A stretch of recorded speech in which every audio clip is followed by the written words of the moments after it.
우리 지난주에 네 번째 강의가 마가복음과 하나님의 나라이었는데요. 절반 정도 하고 또 이번도 한 주간 더 해서 오늘 두 번째 시간인데, 원래는 자료를 준비할 때 그러니까 한 번에 할 수 있도록 짧게 준비를 했는데요. 하다 보니까 이 내용이 참 너무나 깊은 것들이 많고 해서 이렇게 두 번에 걸쳐서 내용을 전하게 됐고요. 그래서 오늘 자료를 만들었어요. 9장, 지난번에 8장까지 했는데, 마가복음 9장부터 16장까지 오늘 하려고 하는데요.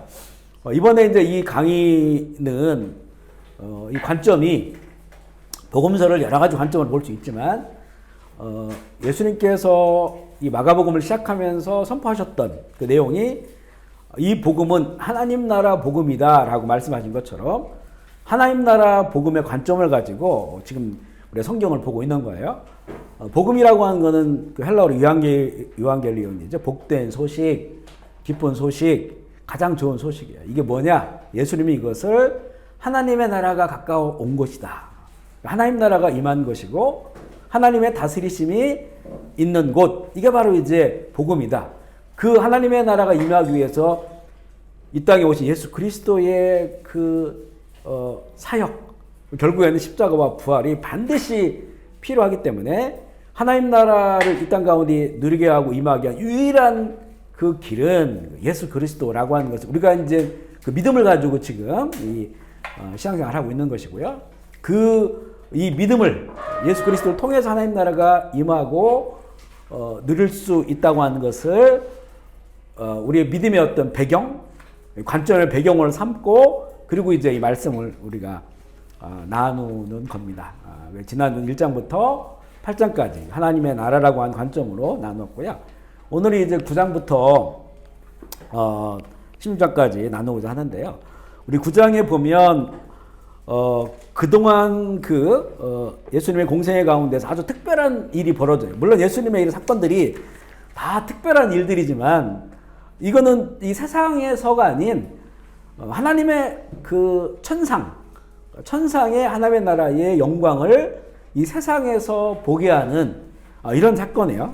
그래서 하나님 나라의 영광이라고 9장을 주제를 잡아봤는데, 우리 9장 3절 4절 말씀을 한번 읽어볼까요? 9장 3절 4절 시작.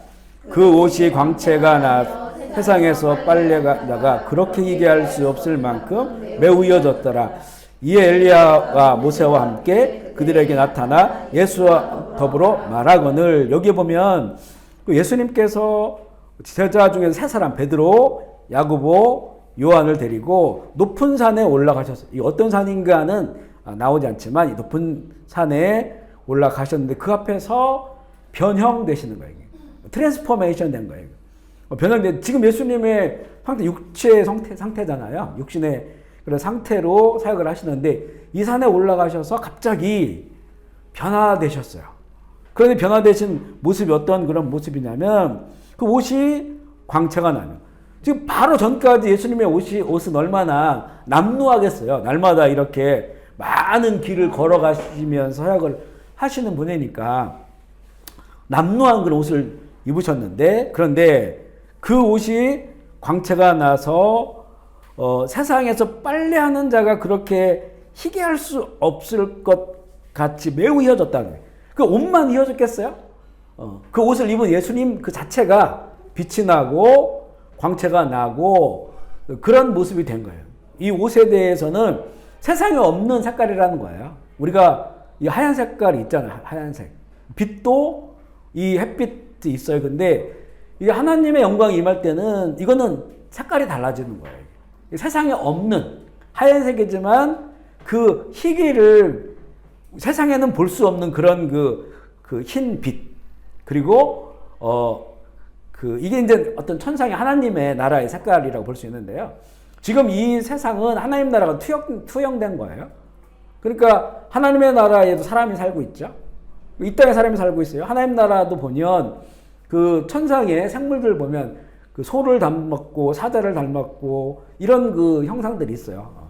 그리고 이런 것들은 다 하나님의 창조하실 때 하나님 나라에서 하나님께서 이미 창조하신 이런 그 창조 형상들을 가지고 세상 가운데서 또 아주 좋은 작품들을 만들어낸 것이죠. 그런데 이게 다른 거예요. 같은 모습이지만 이 깊이가 다르고 밝기가 다르고 영적으로 다른 거예요.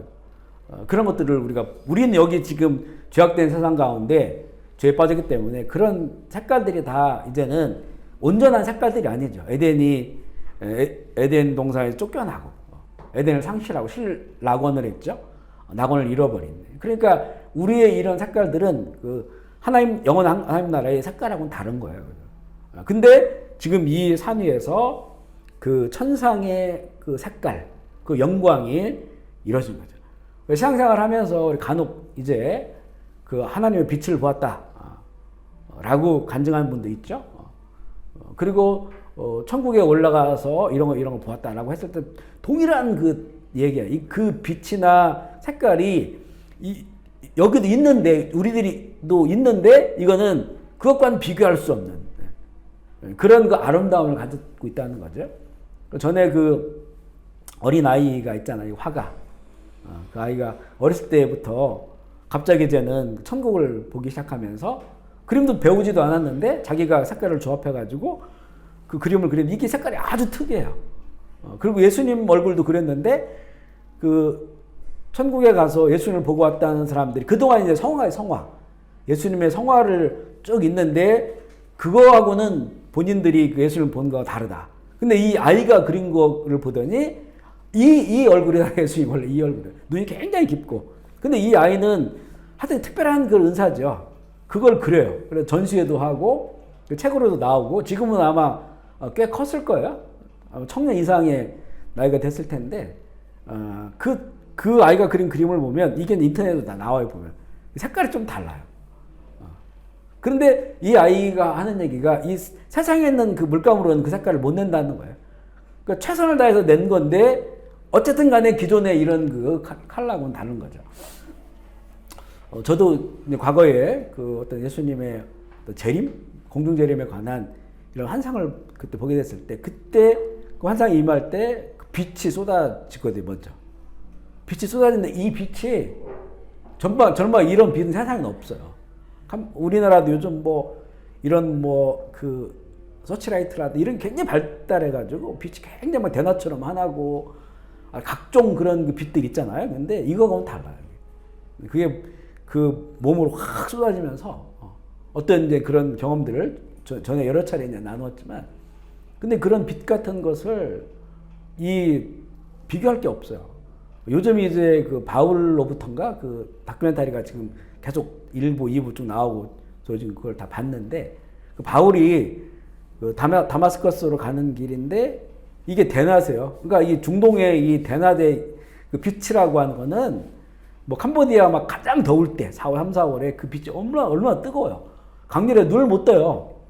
그런 빛인데도 그거하고는 비교할 수 없는 빛이 대낮에 12시 정오에 그 빛이 임하면서 바울이 이제 예수를 만나게 되고 눈은 3일 동안 실명하게 되고 그런 일이 일어나잖아요. 그렇게 완전 다른 그런 그 어떤 빛과 색깔의 역사인데 바로 그런 것들이 일어났어요. 근데 더 신기한 건 뭐냐면 그 예수님이 혼자 계신 게 아니고 엘리야와 모세가 거기 같이 있는 거예요. 엘리야와 모세가 하늘에서 내려온 거죠. 그 산에 같이 있었다고 하는 거는 그러니까 하늘과 땅이 이렇게 뚫려버린 거예요. 하늘과 땅이 뚫려서 천상과 이 지상의 세계, 이 영적 세계와 육적인 세계니까 이게 하나 될 수 없는데 예수 그리스도를 통해서 이게 뚫려버렸어요. 그래서 엘리야와 모세가 왔어요. 엘리야는 이 선지자를 대표하는 사람이에요. 예수님께서도 그 세례요한을 얘기할 때 엘리야가 이 땅에 왔다. 내가 먼저 엘리야가 왔다. 그러니까 그 이스라엘 사람들의 가장 위대한 선지자는 엘리야예요. 엘리야. 뒤에 나오는 선지자들은 엘리야와 엘리사 같은 이런 능력을 행한 선지자는 별로 없어요. 정말 고뇌하고 그 다음에 하나님의 말씀을 전하는 것 때문에 고통스럽고 매맞고 뭐 감옥 갇히고 이런 선지자들이 있었어도 그 하나님의 말씀 때문에 괴로워하고 이런 선지자가 있었죠. 그런데 엘리야와 엘리사는 예수님이 하셨던 능력 같은 것을 행한 선지자예요. 그 앞에가 엘리야죠. 엘리사는 엘리야 거를 이렇게 물려받은 거잖아요. 그러니까 엘리야를 선지자의 구약 선지자의 그 대표로 봐요. 그리고 모세는 누굽니까? 율법이에요. 율법. 모세의 율법 그러잖아요. 그러니까 구약을 뭐라고 얘기하냐면 율법과 선지자라고 말합니다. 구약에 대해서. 그래서 모세에게 주신 그 율법, 그러니까 창출, 레민, 신, 그 신명기까지의 그런 하나의 말씀. 이게 이 구약의 그 모든 예언의 이제 근본이 되고, 그러고 나서 그 이후에 선지자를 통해서 주신 말씀들이 있어요. 선지서. 그러니까 구약 전체가 뭐냐면 율법과 선지자예요. 예수님도 그렇게 말씀하세요. 그러니까 지금 여기에서는 그 선지자를 대표하는 엘리야와 율법 대표한 모세가 예수님과 함께 있는 거예요. 이게 뭐냐면 이거는 하나님의 모든 뜻을 이루는 분이라고 하는 것을 증명하는 거죠. 그래서 하늘에서 나의 기뻐하는 자고 라고 하는 예수님 세례 받으실 때 세례 요한에게 똑같은 음성이 들려요. 내 기뻐하는 자다. 그러니까 그의 말을 들을지어다.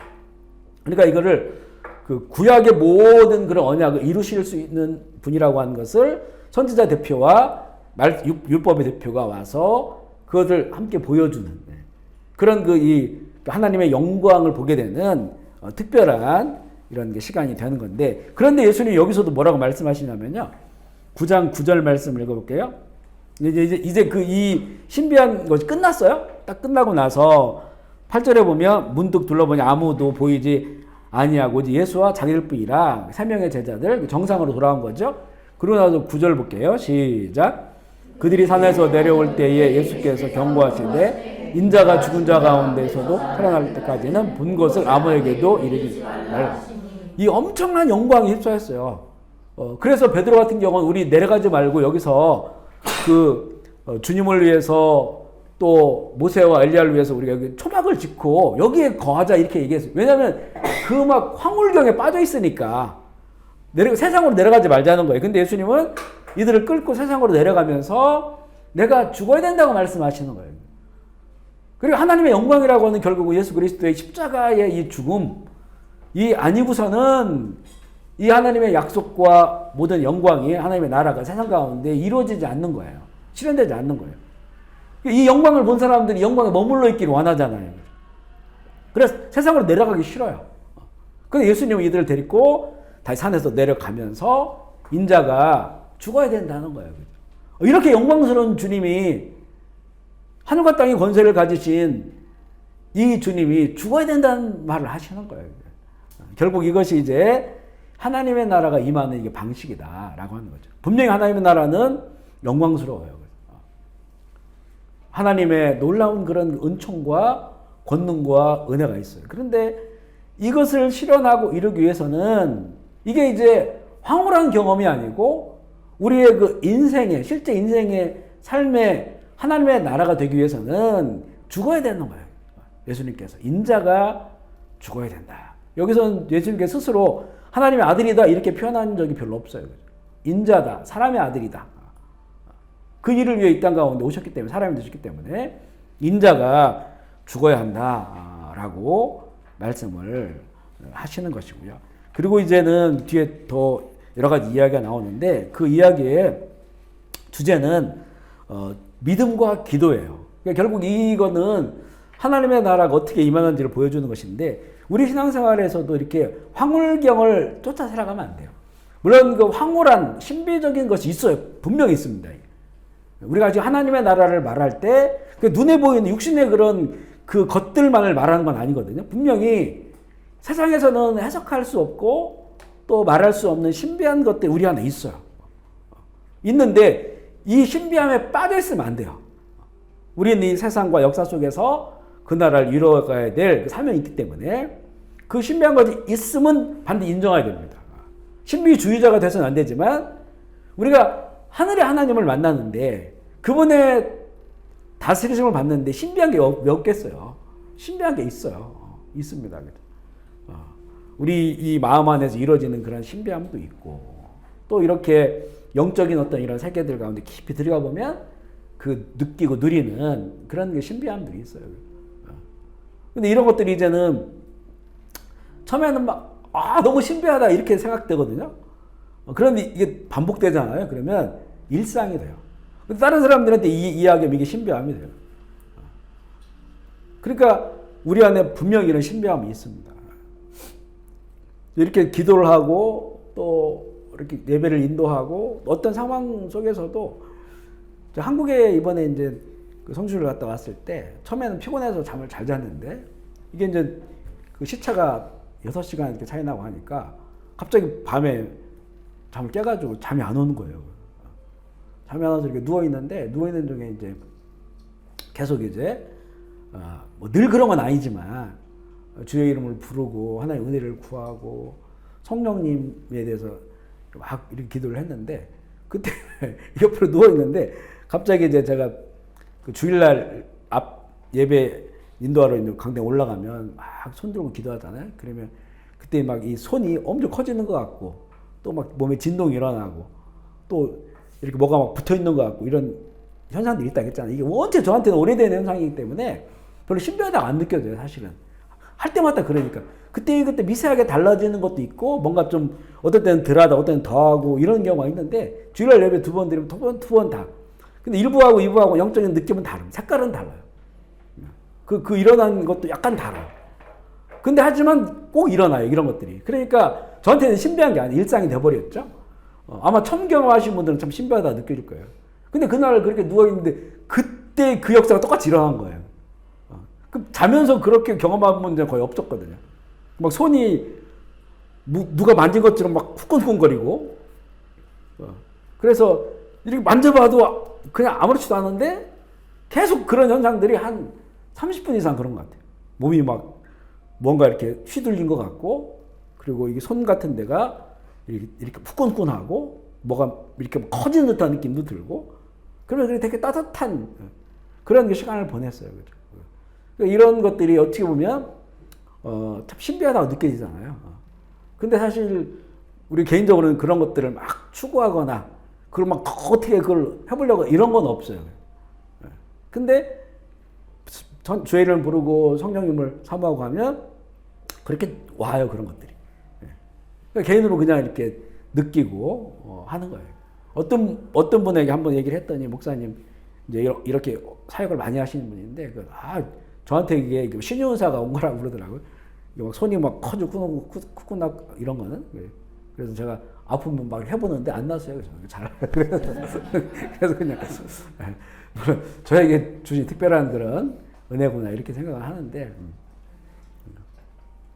사실 뭐 신유의 은사가 있어서 치료하는 그런 특별히 전문적으로 하신 분도 있지만 우리 지난번에 얘기한 것처럼 우리 마가복음 16장도 마찬가지 믿는 자에게는 권능을 주시고 여기 보면 치유하는 거, 뭐 귀신을 쫓아내는 다 우리에게 주셨어요. 우리 믿는 자가 진짜 주님의 제자로 살기를 원한다면 왜 제자는 그런 권능들이 있어야 되기 때문에 그러니까 이제 그런 측면에서도 우리가 우리 안에 신비한 게 얼마든지 일어날 수 있다고 하는 것. 이거를 일단 우리 마음으로 제한하면 안 됩니다. 특별한 사건이다. 은사자들한테만 나타나 이렇게 제한하면 안 돼. 이거. 우리 신앙에 다 주실 수 있는 것들이에요. 하나님 필요에 따라서 쓰세요. 저도 이렇게 기도해도 안 낫잖아요. 이것도 하나님 필요에 따라서 안 낫는 거예요, 그게. 왜냐면 그게 제가 하는 거라면 자꾸 안 낫는 게 반복되면 부끄럽고 쑥스러운 거지만 못하게 되는 이유가 되겠지만 제가 하는 게 아니고 하나님의 뜻에 따라 하는 것이니까 그게. 그러니까 하나님께 치유가 되면 영광을 돌리고 또 치유되지 않으면 나의 부족함을 인정하고 또 하나님의 또 다른 뜻이 있음을 보게 되고요. 사도 바울은 안 고쳐주셨잖아요. 육신에 엄청나게 큰 질병을 가지고 있었는데 그걸 3번이나 간절하게 하나님께 구했는데 사도 바울이 죽은 사람도 살리잖아요.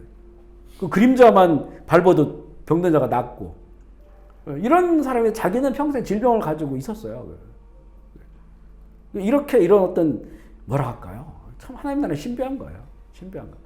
좋은 게 다 좋은 것도 아니고 나쁜 게 다 나쁜 것도 아니고 하나님의 뜻이 그 삶을 이끌어가는 거예요. 근데 그걸 우리가 좀 알고 신앙생활을 하는 것이 더 깊은 신앙으로 가게 되는 그런 내용이고요. 그래서 믿음에 관한 내용으로 이어지는데 이게 이제 9장 17절 말씀 먼저 읽어볼게요. 9장 17절입니다. 시작. 대답하되 선생님 말 못하게 하는 귀신 들린 내 아들을 하나님께 데려 나온다. 그런데 이 제자들이 아무래도 못 고쳐요. 19절 읽어볼게요. 시작. 대답하여 이르시되 믿음이 없는 세대여 내가 얼마나 너희와 함께 있으며 얼마나 너희에게 참으리요 그를 내게로 데려오라. 여기 보면 예수님께서 제네레이션을 얘기해요. 세대. 세대라고 하는 건 어떤 그 같은 문화적 영역 안에 속해 있는 사람들을 보통 이제 세대라, 제네레이션이라고 하는데, 그런데 지금 이 사람, 이 지금 이 문화권에 살고 있는 사람들이 믿음이 없다는 거예요. 그러니까 다들 그냥 하나님 믿는다고 하면서 다 고만고만하게 거기에 다 모여 있는 거예요, 지금. 지금 예수님께서 마지막 때에 주님 오실 때가 되면 정말 믿음을 못 본다고 말씀하셨거든요. 이게 지금 우리의 세대도 진짜 저 같은 목사, 죄종들, 우리 선교사들 포함해서 장로, 권사 정말 믿음을 진짜 주님이 원하시는 믿음을 가지고 있느냐를 봐야 돼요.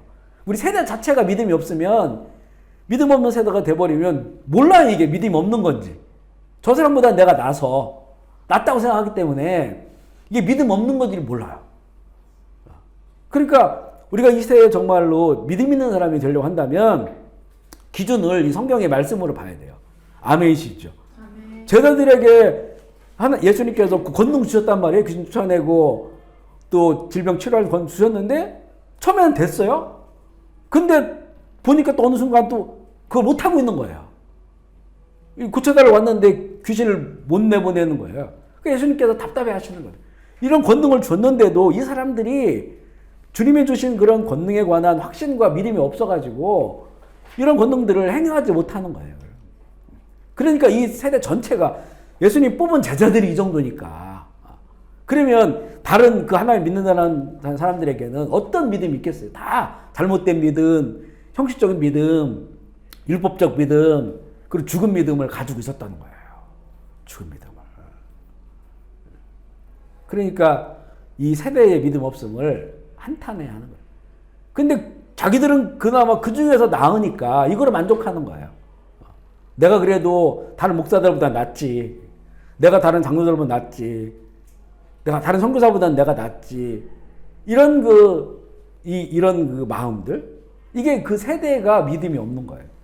우리의 기준 항상 성경의 말씀, 이게 특별한 일이다라고 생각하면 안 돼요. 그죠?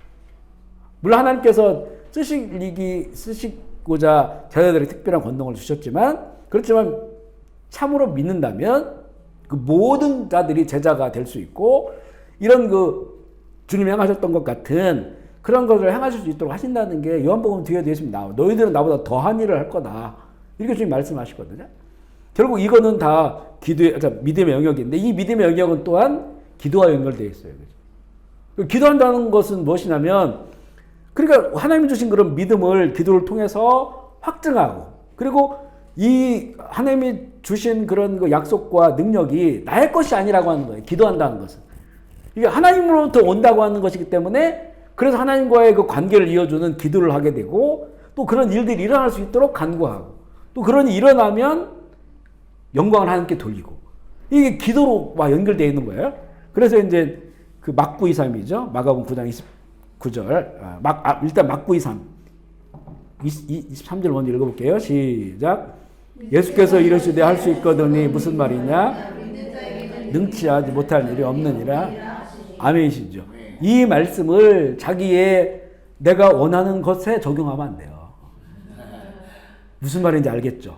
이 말씀을 대부분 내가 나의 원함으로 적용하는 게 세속주의예요. 이게 기복신앙입니다.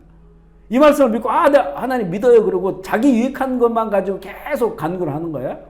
이거는 이제 야고보서에도 욕심과 탐심으로 간구하는 건 이루어지지 않는다. 왜냐하면 그건 줘봤자 욕심을 키워내는 거고 탐심을 키워내는 거니까 그 사람에게 유익이 안 돼요. 그거 가지고 자기 자랑하고 자기 배부르려고 하는 거니까 오히려 더 주님과 멀어지는 거예요. 근데 여기서 말하는 것은 지금 이 말씀의 맥락에서 이어져서 봐야 되는 거예요. 맥락이. 하나님의 나라를 위해서 쓰임받는 제자들. 그들이 그 나라를 위하여 믿음을 갖는다고 한다면 무슨 일이든지 할 수 있다는 거예요. 아멘이시죠? 이 말씀은 특별한 제자들에게 주신 게 아니고 믿는 모든 우리에게 주셔서 우리가 그런 제자가 되게 하시는 거거든요. 이 믿음을 우리가 가져야 된다. 그러면서 이게 기도와 연결된다는 것이 이제 9장 29절 읽어볼게요. 시작.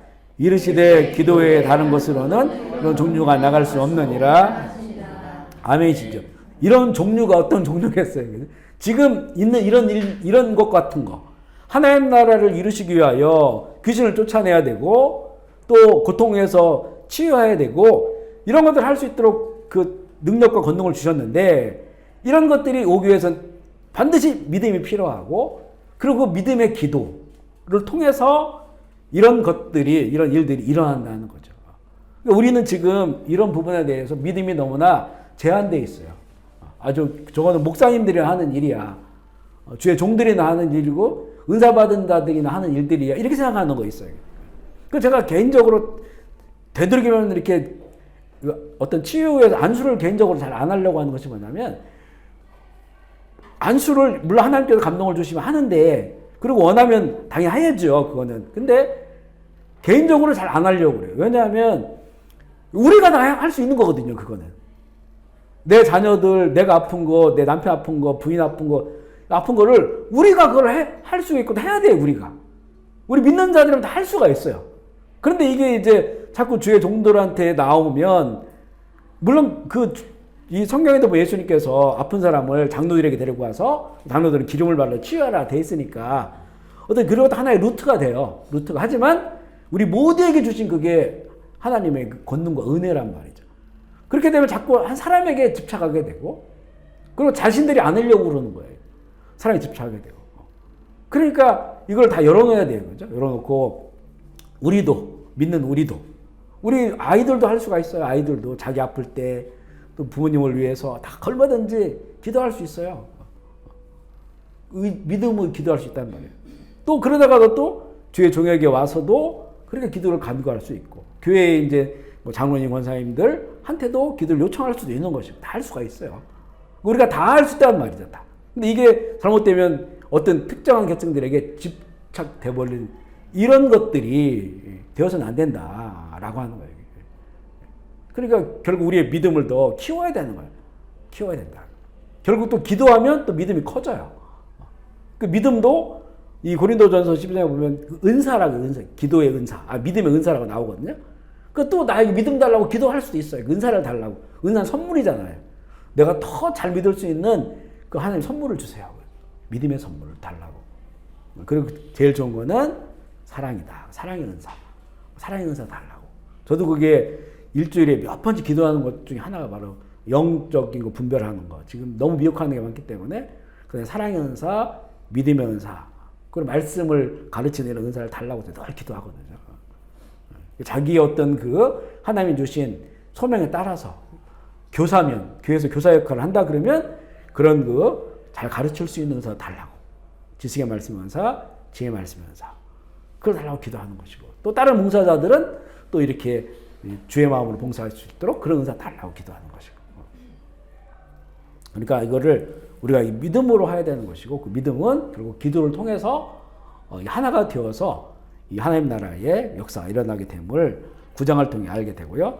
또 10장은 하나님의 나라는 누구의 것이냐 라고 하는 거예요. 이걸 좀 깊이 생각해 볼 그런 문제인데 우리 먼저 10장 14절 15절 말씀 읽어볼게요. 14절 15절 시작.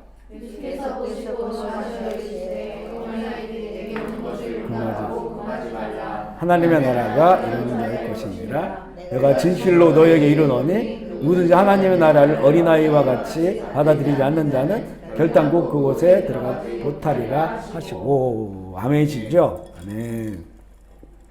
그런데 어린아이들 하면 어린아이들은 어떤 면에서 보면 부족한 게 많죠. 잘 몰라요. 그리고 부정적으로 본다면 어린아이들은 자기만 알아요. 자기만 아는 경우가 있어요. 다른 사람은 생각하지 않아요. 이런 면들이 있어요. 그런데 이제는 그런 관점에서 이 현대의 어린아이들 말 안 되는 어린아이들의 그런 아이들 가치가 아니고 이제는 그 어린아이들의 뭐라고 할까요? 그 고지고대로 믿는 거 있잖아, 아이들은. 부모가 물론 여기 어린아이를 보면 7세 이하를 보통 말합니다. 7세 이하. 머리가 이렇게 커가지고 이렇게 막 회전 빠른 이런 애들 말고 가르쳐주는 대로 다 그걸 담아요.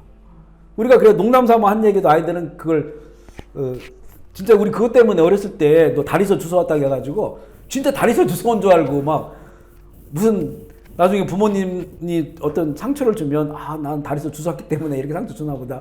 그래 뭐 집 나가고 뭐 이런 애들도 있었어요, 진짜. 어른들은 그냥 할머니가 농담으로 한 얘기인데 근데 이걸 진짜로 받아들인단 말이에요.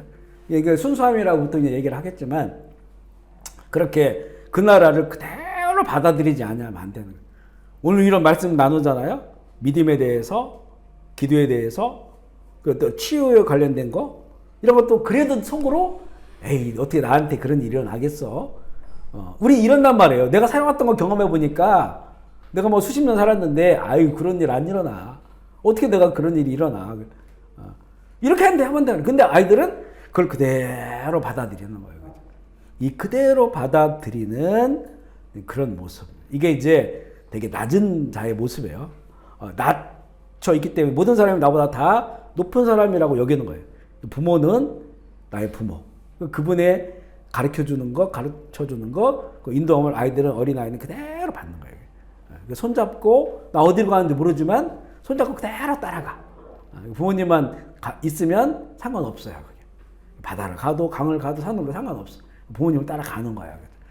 그런 이 어린아이 같은 그런 순수한 마음. 그런데 반대로 왜 부자는 천국 가기가 어렵다고 하느냐, 하나님 나라가 어렵다고 하느냐. 10장 22절로 25절 말씀 읽어볼까요? 23절로 25절 말씀 시작. 예수께서 둘러보시고 제자들에게 이르시되 하나님의 나라에 들어가기가 심히 어렵더라 하시니 제자들이 그 말씀에 놀라는지라. 예수께서 다시 말씀하여 이르시되 얘들아 하나님의 나라에 들어가기가 얼마나 어려운지 낙타가 바늘길로 나가는 것이 부자가 하나님 나라에 들어가는 것보다 쉬우니라 하십니다. 이건 일반적인 걸 말하는 거지 예수님께서. 일반적인 거. 왜냐하면 당시에도 마찬가지예요. 부자. 그리고 부자 하면 또 권력과도 연결돼 있고 잘 사는 사람. 그러면 보통 이제 어떤 게 느껴지냐면 이 사람은 의시되는 게 있어요. 그죠? 어깨가 쫙 올라가 있어. 그리고 항상 보면 가장 높은 데 앉기를 원하고 또 사람들이 다 그 당시에 부자는 이제는 돈을 빌려주기도 하고 또 자기 땅에서 많은 사람들이 거기 일을 해요. 소작 농들이죠. 그러니까 가면 다 굽신거리잖아요. 굽신거리죠. 그러니까 우리나라 옛날 봉건제 시대를 생각하면 돼요. 여기 2000년 전 문화니까 다들 그 부자 나면 땅 주인이죠. 다 굽신거리고 뭐 이 사람이 뭐 어떤 말을 해도 다 받아들이고. 그러니까 일단 이 마인드 자체가 너무나 이제는 높아져 있는 상태예요. 이 어린아이와 비교를 해보세요. 이 부자. 하나님 나라를 그대로 받아들이는 자. 이 모든 사람 위에 서서 자기의 어떤 말과 행동이나 이런 것들이 다 그냥 영향력을 끼치고 있는 이런 사람 입장하고 완전 다르죠. 그래서 이 재물 있는 자, 다시 말하면 재물 있는 사람은 단지 그냥 지금으로 따지면 물리적으로 돈이 많다. 이런 것으로 보면 이거는 뒤에서 그게 나와요. 하나님께서는 하실 수 있다는 특별한 은혜가 있다고 나오는데 일반론을 봤을 때 이런 당시의 부자들, 돈 많은 가진 사람, 이런 사람들이 정말 겸손하게 하나님 나라를 받아들이고 그 나라를 추구하기 어려운 거예요. 당시에 이런 사람들이 모여있는 데가 사두개파예요. 사두개파. 권력도 있고 돈도 있고 부도 있고. 이 사두개파는 정말 하나님의 나라와 굉장히 멀었어요. 그래도 바리새파는 그들 율법주의자지만 그래도 하나님의 말씀을 자기들 해석대로 따르려고 했기 때문에 문제가 되지만 바리새파 사람들은 그래 열심히 그 말씀 따르기 때문에 청빈한 사람도 있었고 그 바리새파의 그 랍비들은 존경을 받았단 말이에요. 청렴하고 청빈하고. 그래 바리새파 사람 중에서는 니고데모나 바울도 바리새파잖아요. 그래서 이렇게 하나님의 나라를 얻은 사람들이 있어요. 그 사람들은 이 하나님 나라에 대한 그 어떤 구도자의 자리를 갖고 있다는 거예요. 사두개파는 아예 천국도 믿지 않고 부활도 믿지 않고 이 땅에서 내가 이렇게 잘 먹고 잘 사는 게 하나님의 은혜를 누리는 거다. 하나님 복을 누린 거다. 그래서 하나님 복을 지금 누리고 있다는 이 결과물은 이 구약 성경으로 보면 우리가 그동안 하나님의 뜻에 따라서 잘 살았기 때문에 하나님께서 이런 불을 주신 거다 하니까 불을 더 확장하고 늘리는 것이 이 이 사람들에게는 목적이에요, 목적. 그리고 이 죽은 세상 이 이후에는 없어요. 이 땅에서 불을 누리는 게 하나님께서 주시는 그런 복이에요. 그리고 이런 마음들을 가지고 살아가고 있으니까 이 사람들이 지금 예수님께서 이 땅 가운데 주시려는 나라와 영원한 하나님 나라에 대해 전혀 받아들이지 못하는 거죠. 그런 상태를 이야기합니다. 그러니까 제사장들이 깜짝 놀라요. 어떻게 부자들은 그러면 다 하나님 나라 못 가느냐라고 이야기를 하니까 이제는 뭐라고 말씀하시냐면 27절 읽어볼게요. 27절 시작. 예수께서는 그들을 보시며 이르시되 사람은 할 수 없으되 하나님으로는 그렇지 아니하니 하나님으로서는 다 하실 수 있는 아멘이시죠. 이게 뭐냐면 일반적인 건 이렇다는 거예요. 일반 그 당시의 사회나 지금도 마찬가지죠. 이 뭐 돈 많이 갖고 있는 사람들은 본인들이 그동안 뭐 하여튼 열심히 사업도 하고 또 운이 좋았고 여러 가지 하여튼 이게 뭔가 잘했으니까 이런 그 부자가 된 것이잖아요. 부모가 잘했던지 본인이 잘했던지 그러니까 이제 이런 마음들이 높아져 있기 때문에 하나님 나라 어려워요. 일반적인 거 그렇다는 거예요. 그렇지만 하나님 하실 수 있다는 게 뭡니까? 이거 특별 은총으로는 된다는 거예요. 특별 은총으로는 이 뒤에 보면 아까도 나눈 것처럼 지난주에 나눴지만 아리마다 요셉 나오잖아요. 아리마다 요셉. 아리마다 요셉에 대해 어떻게 표현합니까? 그가 부자예요. 그리고 그는 높은 권력을 지니고 사내들인 공예 회원이에요. 그리고 존경도 받아요. 근데 이 사람이 결국 예수님의 시신을 걷어가지고 근데 그 사람 이 아리마다 요셉에 대해 하나님 나라를 기다린 자라고 표현하고 있잖아요. 그러니까 예수 그리스도를 만나면 부자고 재물이 많고 권력이 있다 할지라도 그들이 그 특별 은총 가운데 하나님의 그 특별한 은혜 가운데 구원을 받는다는 거죠. 아멘이십니까? 그래 이거를 부자는 통과를 못한다 이렇게만 봐서는 안 돼. 이게 일반적인 은총과 특별한 은총이 하나님으로부터 주어진다는 거예요. 그래서 지금은 보면 부자들 중에서도 성부라고 해요. 성부. 속부는 정말 그 타락한 부자들이에요. 그렇지만 성부는 거룩한 부자들이에요. 자기가 가지고 있는 그런 막하는 재산이나 재물을 자기 것으로 여기지 아니하고 그것을 가지고 이제는 하나님의 나라를 쓰는 거야. 우리 작년엔가 그 신문에 나왔는데 그 장로님이죠. 의사. 평생 의사하고 가난한 사람 많이 도와주시고 이랬는데 이분이 그 의료로 해서 돈을 많이 번 것이 아니라 물론 이제 특별한 그런 계층들이니까 돈을 어느 정도 모았겠지만 어떻게 누가 이제 뭐 주식 이런 걸 전혀 모르는 분인데 누가 이걸 막 사라 해가지고 샀는데 이게 막 해가지고 돈이 이게 100억 이상 된 거예요. 근데 이분이 이제는 돌아가시기 전에 이거를 한동대에다 다 이제 한동대가 이제 뭐 배워서 남주자 뭐 이런 그런 거에 감동하셔가지고 거기다 다 하셨는데 본인이 살아있을 때까지는 전혀 알리지 말라 해가지고 안 알리고 돌아가신 다음에 아마 작년인가 그런 거야. 작년 재작년인가 한동대에서 언론에 알려서 이렇게 이제 언론에 나왔어요. 근데 보니까 그 자녀들도 다 미리 다 아버님의 그 뜻을 받아들여서 다 오케이 받아들이고 뭐 100억이라고 한 돈이 이게 뭐 자녀들이 나눠지면 얼마나 좋겠어요. 그래서 다 아버님 뜻대로 하고 이분은 자기 생전에는 그것 때문에 전혀 다른 사람들에게 박수받지 않는 그런 것으로 이제는 다 그걸 학생들을 키우는 데에 쓰신 거예요. 그러니까 이거는 이제 돈을 많이 가지고 있었죠. 100억이라고 하는 돈. 물론 더 많이 가지고 있었겠지만 그렇지만 이 사람은 성부예요. 성부. 거룩한. 그래 그것을 위해서 하나님의 나라를 위하여 그걸 다 사용을 한 거죠. 그러니까 지금 이제 크리스찬들 가운데서도 정말 속부도 있고 성부들도 있어요. 부자고 어떤 분은 되게 이제 돈도 많으시고 뭐 재벌이고 높은 데 있는데도 이렇게 보면 되게 겸손하시고 봉사하러 다니시고 또 자기의 것들을 이제는 사사로운 어떤 탐욕보다는 베풀고 나누는 데 많이 사용하고 이런 분들이 있어요. 이거는 하나님으로서는 된다는 거죠. 이게. 그건 예수 그리스도 안에서 얼마든지 부자 권력층들도 변화되어서 구원의 은혜를 누리게 될 수 있음을 말씀해 주고 있는 것입니다. 그래서 예수님께서는 이런 상황을 통해서 이제 마가복음의 그 가장 대표적인 구절이라고 할 수 있는 10장 45절 이 말씀을 우리 지난번에 한번 읽었는데요. 다시 읽어볼게요. 10장 45절 시작. 이것은 섬김을 받으러 함이 아니라 도리어 섬기려 하고 자기의 목숨을 많은 사람들의 희생물로 주려 함이니. 아멘이시죠? 예수님께서는 이제 가장 귀한 하나님 아들의 그 생명이죠. 그것을 내어 주심으로써 하나님의 나라를 이루게 하시는 것이고, 우리도 이 보면요, 자기 목숨을 내준다고 하는 것은 그 안에 내 돈, 또 내 건강, 또 내가 가지고 있는 재능, 이게 다 포함되어 있는 거잖아요. 그 생명이라고 하는 거 다 포함되어 있어요, 그게. 그래서 결국 하늘의 미래의 땅에 떨어져 죽어야만이 열매를 맺는다고 하는 것처럼, 바로 그 어떤 하나님의 나라를 보게 하고 확장하고 누리게 하는 가장 중요한 그런 그 말씀이죠.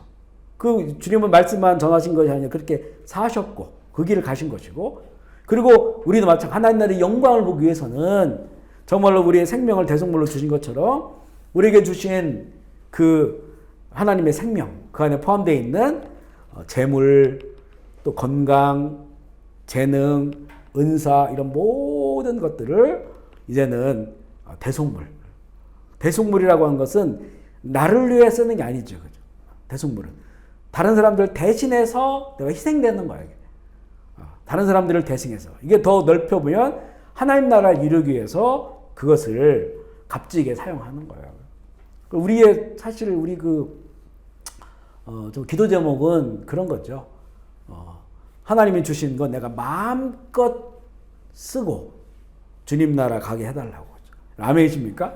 근데 보통 사람들의 기도 제목은 내가 많은 것을 모으고 남기고 가려고 하는 거예요, 이거를. 아니면 자녀들에게 그것을 되물림해서 그들도 더 많은 부와 편안한 삶을 누리게 하고 싶은 게 세상의 일반적인 부모의 마음. 여기서 예수님이 얘기한 그 재물 가진 자가 바로 그런 사람이에요. 나 있을 때도 최대한 많이 모아놓고 그것을 내가 마음껏 쓰고, 그리고 내 자녀들에게 더 물려줘서 그들은 더 많이 누리도록 하려고 하는 거예요. 하나님 나라의 먼 사람이죠. 근데 우리는 나에게 하나님께서 주신 것을 하나님의 나라를 위하여 마음껏 쓰는 거예요. 후회함 없이.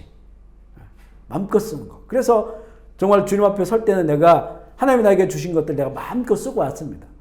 이게 뭐 돈이면 돈, 또 어떤 지혜면 지혜, 지식이면 지식, 은사면 은사, 그걸 말하는 거죠. 마음껏 쓰다가 그렇게 주님 나라 왔다고. 사실 마지막 시대에 하나님께서 이런 사람들을 원해요. 그래서 그들에게 하나님께서 마음껏 쓰실 수 있는 이렇게 물꼬를 트시는 거예요. 우리 전에 재정 강의할 때 나눴죠. 물꼬를 딱 틔워서 거기다가 부어주는 거예요. 하나님 나라를 위해서 마음껏 쓰는 사람에게 하나님도 마음껏 주시는 거예요. 그러니까 우리가 이런 거 많이 듣거든요. 지금 내가 어렵지만 돈 많이 벌어서 하나님을 위해 쓰겠습니다. 이거는 잘못된 거예요. 잘못됐다기보다는 앞뒤가 바뀐 거예요. 내가 지금 나에게 주신 것을 마음껏 쓸 수 있어야 하나님께서 그 통로를 통해서 더 열어주시는 거거든요. 앞뒤가 바뀐 거예요. 앞뒤가. 우리의 어떤 이런 하나님 나라의 방향들이 그런 마음들을 가져야 된다는 것이고요.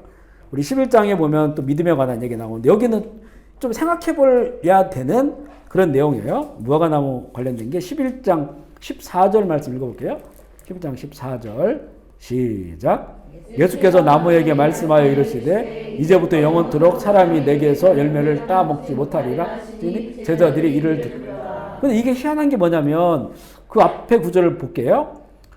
베데니에서 왔을 때 예수께서 시장하셨다. 배가 고팠다. 근데 13절 멀리서 잎사귀 있는 한 무화과 나무를 보시고 혹 그 나무에 무엇이 있을까 하여 가셨더니 가서 보신즉 잎사귀 외에 아무것도 없더라. 이는 무화과 나무의 때가 아님이라. 그런데 보세요. 이 무화과 나무가 뭐 잘못한 게 뭐가 있어요?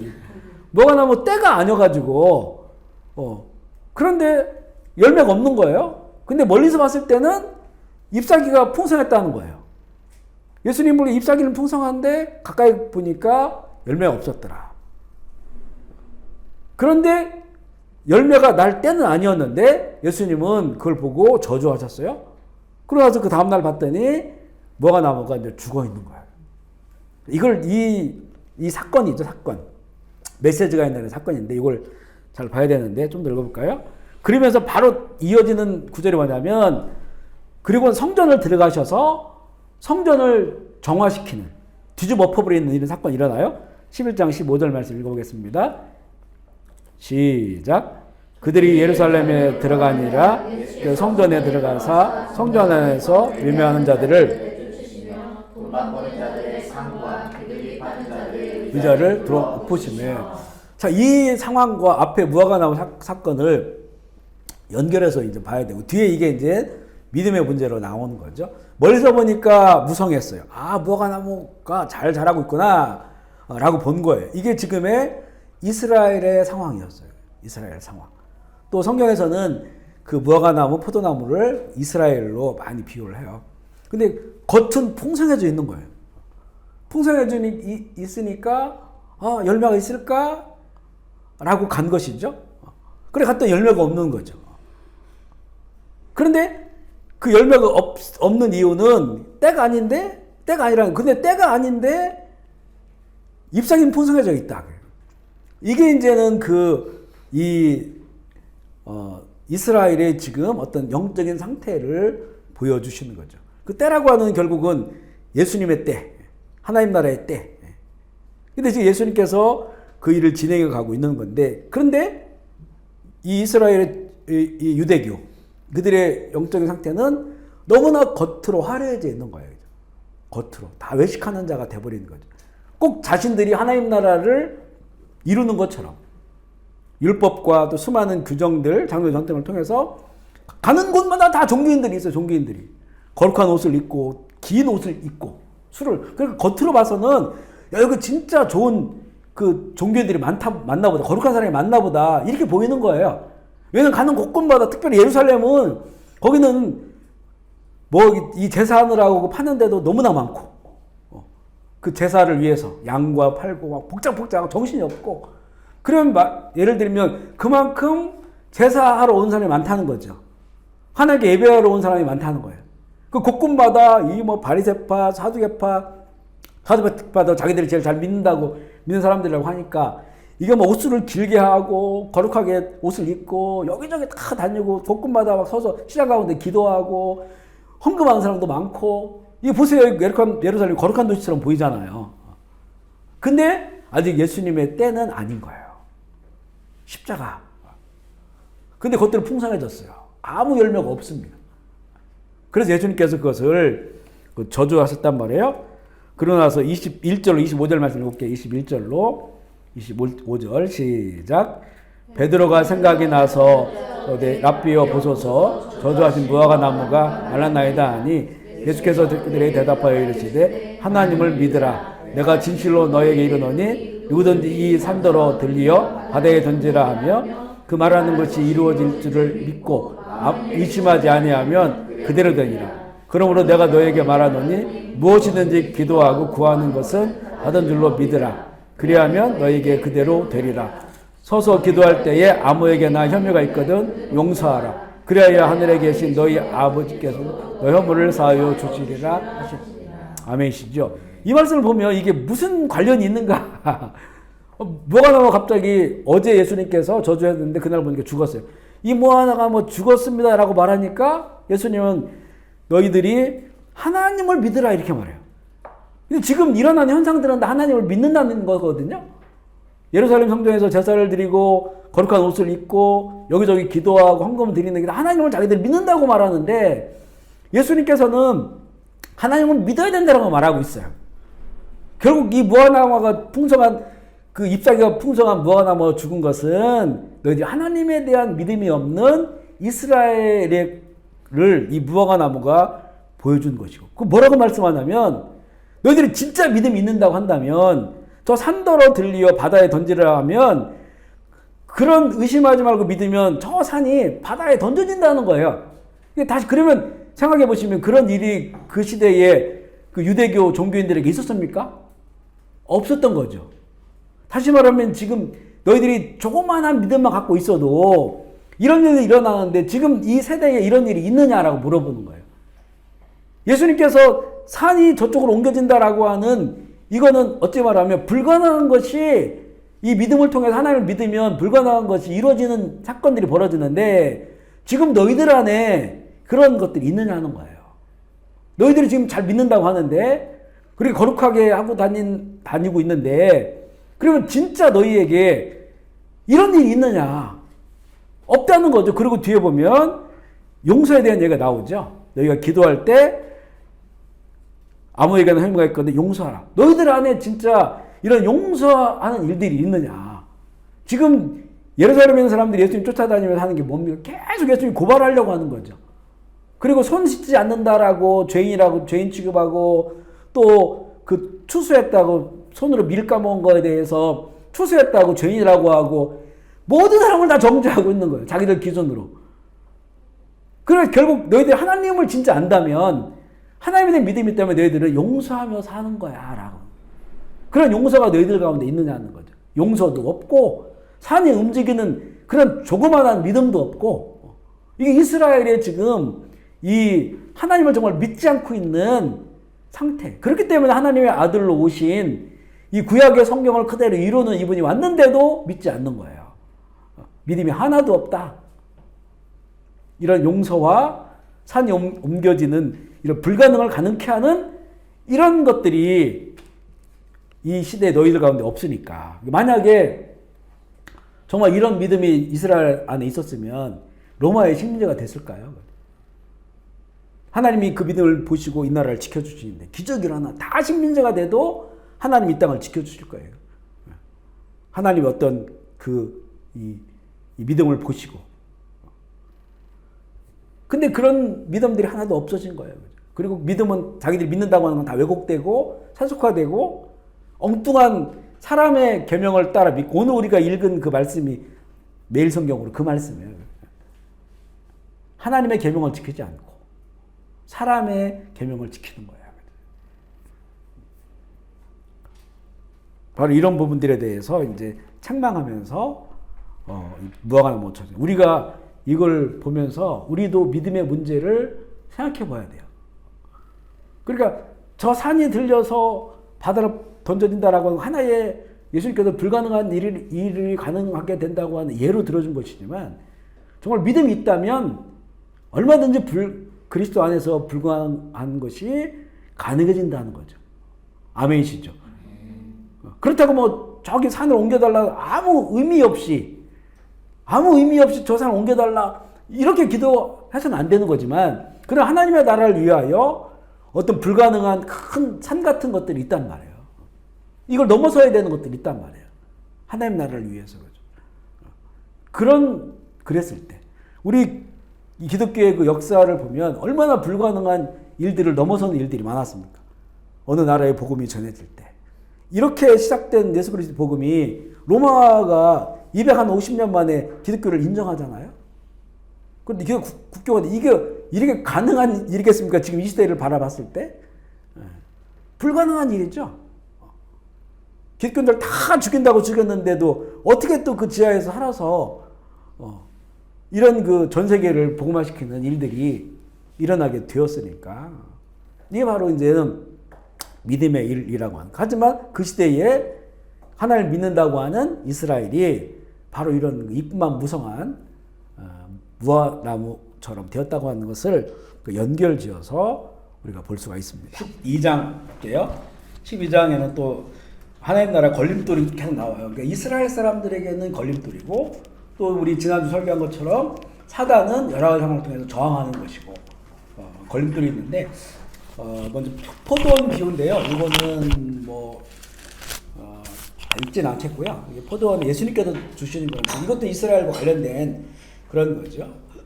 이 포도원이 포도원 종들한테 포도를 맡기고 주인이 떠났는데 그런데 이제 소출을 있을 때 어떤 열매를 좀 받으려고 농부들한테 받으려고 사람들을 보냈는데 그 사람을 때리고 잡아 죽이고 해서 안 주는 거죠 주인에게. 그리고 또 다른 종을 보냈더니 또 때리고 더러운 죽임 당하고. 근데 이제 한 사람이죠. 그가 사랑하는 아들을 최후로 보내면서 아들을 보내면 이 사람들이 이제 존대해서 그 자기들이 얻은 그런 열매를 주인에게 주겠다라고 했는데 그들은 어떤 계략을 꾸미느냐. 이 아들이 상속자니까 우리가 이 상속자만 없애버리면 이 땅이 우리께 될 것 아니냐라고 하면서 아들을 죽여버렸다는 그런 그 내용을 예수님께서 이제 말씀을 해 주시는 거예요. 그러니까 이게 결국에는 하나님 나라를 받지 못하는 그런 걸림돌이 되는 거예요. 이들이 지금 가지고 있는 어떤 하나님에 대한 잘못된 지식들, 또 그의 아들에 대해서 이들이 받아들이지 못하고 오해하는 이런 것들이 하나님 나라를 누리지 못하는 거예요. 하나님께서는 이스라엘을 선택하셨죠. 그리고 그들에게 어떤 청지기의 그런 은혜를 주신 거예요. 하나님이 세상 가운데 다스려야 될 것을 대신해서 이들이 그거에 대해서 일할 수 있도록 청지기의 어떤 사명을 주셨는데, 청지기로서 그 주인이신 하나님께 열매를 통해서 영광을 돌려야 되는데 자기들이 주인 되고 싶은 거예요. 자기들이 기득권과 자기들의 어떤 종교와 이렇게 주인 되고 싶으니까 결국에는 이제 하나님의 뜻도 거스리고 그분이 보내신 아들도 그들이 받아들이지 못하는 이런 그 상태를 지금 말하고 있는 거예요. 우리 그리스도인들은 정체성이 뭐냐면 이 청지기예요. 이 청지기를 표현하는 게 많죠. 제자도 그런 의미가 있고, 그리고 종이라고 하는 표현이 있죠. 그리스도의 종입니다라고 하는 종. 그러니까 우리가 이 땅에 살아가는 것들이 청지기는 대신 맡아서 하는 거잖아요. 그러니까 그리스도인들이 이 바꿔야 될 중요한 그 관점, 개념이 뭐냐? 청지기적 그런 삶을 살아야 된다는 거죠. 근데 이게 눈으로 봐서는 이게 다 내 것처럼 보여요. 내 것처럼. 우리 아이들, 내가 낳았으니까 내 아이고, 또 내가 가지고 있는 돈, 또 재산, 또 어떤 능력들, 다 이게 나의 것이라고 생각하죠. 믿지 않는 사람은 다 그렇게 생각하는 거예요. 나의 것. 나의 것이 되니까 이게 어떤 나의 이익과 어떤 나의 목적을 위해서 사용할 이 관점하고는 완전히 달라요. 청지기적 관점을 갖는 것과 나의 것이라는 관점을 갖는 것이 이게 완전히 달라진다는 거예요. 하나님의 나라는 믿는 사람이 청지기적 그런 소유를 그것을 알고 인정할 때 거기서 일하는 거예요. 왜냐하면 그건 나의 것을 여기지 않는 거거든요. 하나님의 것으로 여기고 하나님의 것이라고 했을 때 이제는 이걸 어떻게 사용하지가 바뀌는 거죠. 목적이. 그것을 하나님의 나라를 위하여 사용할 때 하나님의 나라가 확장되어지는 거니까 지금 이제 첫 번째 포도원의 비유는 그 부분에 대한 내용을 얘기하는 것이고, 이제 부활의 때 이 내용도 중요하거든요. 우리 12장 25절 26절 말씀, 25절 26절 말씀 읽어볼게요. 시작. 사람이 죽은 자 가운데서 살아날 때에 장가도 아니가고 집도 아니가고 하늘에 있는 천사들과 같으니라. 죽은 자가 살아난다는 것은 모세의 책 중에 가시나무 떨기에 관한 글에 하나님께서 모세에게 이르시되 나는 아브라함의 하나님이요 이삭의 하나님이요 야곱의 하나님이로다 하신 말씀을 듣지 못하느냐. 그 다음 구절도 시작. 하나님은 죽은 자의 하나님이 아니요 산자의 하나님이라 너희가 크게 오해하였도다 하시니라. 여기 보면 이제는 바리새인들은 부활을 믿는데 사두개파, 아까 얘기한 현실에서의 복을 누리기를 이게 종교적인 목적을 둔 사람들, 이들은 부활을 믿지 않아요. 그러니까 예수님에게 와가지고 그 부활에 관한 질문을 하는 거예요. 근데 아주 애매한 질문을 하는 거죠. 성경에 보면 고엘제도 고엘, 그러니까 대신 물어주는 거. 그래서 유대인들에게는 그 이스라엘 전통이 그 장자에게 두 몫을 주고 혈통은 장자로 이어져서 이름이 거의 장자들만 나와요. 차자 잘 안 나와요. 그러니까 장자의 기업을 계속 계승해 가는 거예요. 그러니까 장자가 있었는데 결혼을 했어요. 근데 결혼해서 이제 아들을 낳으면 그 아들이 또 장자의 이 기업을 이어가요. 이 기업은 하나님이 처음에 이스라엘 줄 때 분배해 준 기업이기 때문에 그거는 그 장자의 기업으로서 되어져야 돼요. 그런데 이 애를 낳지 않고 죽은 거예요. 죽으니까 그러면 어떻게 됐냐면 율법에는 그러면 장자의 기업이 사라져 버리니까 그 차자, 그 동생이 그 형의 아내와 혼인을 해서 그걸 이어가게 하는 거예요. 아이를 낳아서. 그런데 또 둘째도 죽었어요. 셋째도 죽었어요. 그렇게 7형제가 다 죽었어요. 근데 아내는 한 명이야. 다 그 아들을 본다고 다 죽은 거예요. 그러고 나서 이제는 만약 당신 말로 부활이 있다고 한다면 이들이 그러면 하늘나라에 갔을 때 이 여인은 누구의 아내냐 물어본 거예요. 그러니까 첫째부터 일곱째까지 다 혼인했고 했는데 그 누구의 아내가 되느냐라고 얘기하니까 예수님께서는 너희들이 하나님도 모르고 이 부활에 대해서도 모르는 거야. 너무 무지한 거야. 그래서 오늘 우리가 읽은 그런 내용이죠. 하나님 성경도 하나님의 능력도 알지 못함으로 오해하고 있다. 잘못 알고 있다. 사람이 죽은 자 가운데서 살아날 때 얘는 장가도 아니가고 집도 아니가고 하늘에 있는 천사들과 같다. 다시 말하면 이 세상에서 우리가 구분한 성적 구분이 사라진다는 거예요. 성적 구분이. 그러니까 이 땅에서는 남편 아내는 성적 구분이잖아요. 그런데 천국에는 이런 성적 구분이 없다는 거죠, 이게. 그러니까 이런 차별 구분 자체가 없는 나라예요. 천사들처럼 천사가 우리가 보면 남성 같은 천사가 있고 또 글쎄 천사를 남성 미가엘 같은 경우는 군대 천사니까 남성 같고 가브리엘은 소식을 전하는 천사고. 근데 이거를 성경에도 모르고 이게 남성 여성 구분이 안 돼 있어요, 이게. 그러니까 결국은 이 천국 우리가 이 땅에서 다 죽어서 천국에 가면 여기는 성 구분이 없다는 거예요. 그러니까 누구의 아내고 이런 게 의미가 없는 거예요. 물론 이제는 우리가 혼이 천국에 가니까 이 세상에서 살면서 살아왔던 경험들, 또 지식들, 사랑 관계 이런 것들을 혼이 알고 있으니까 서로 그거에 대한 알문 있죠, 알문.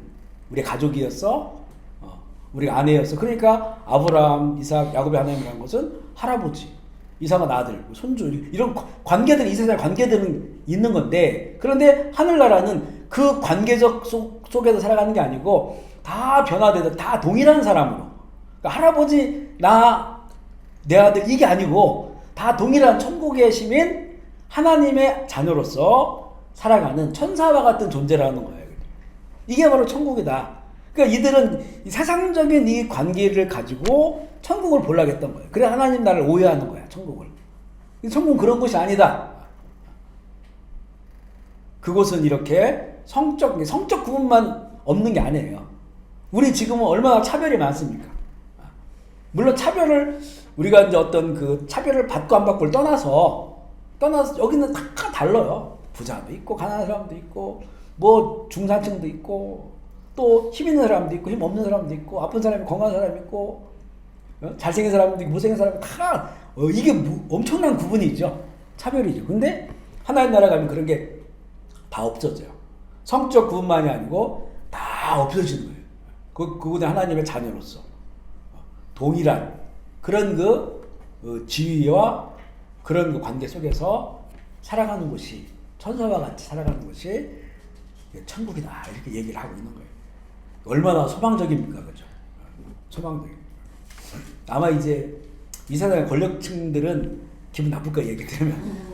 평생 그냥 영원히 권력층으로 남고 싶은데, 다 거기 가면 하나님의 자녀들이니까 다.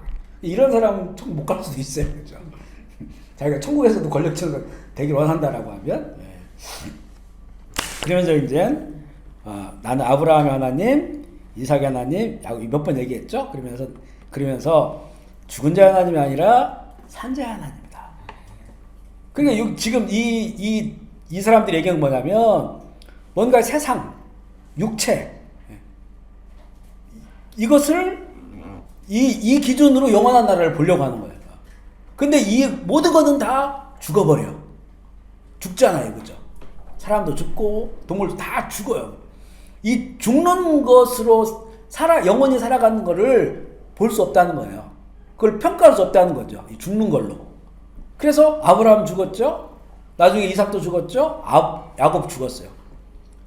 그러면 어떻게 되는 거예요? 이 죽은 걸로 판단해 보면 그는 할아버지고 또 나고 내 아들이고 이 죽은 자의 관계는 이 세상에 이런 관계인데 하나님은 아브라함도 지금 하나님 앞에 살아있어요. 이삭도 살아있어요.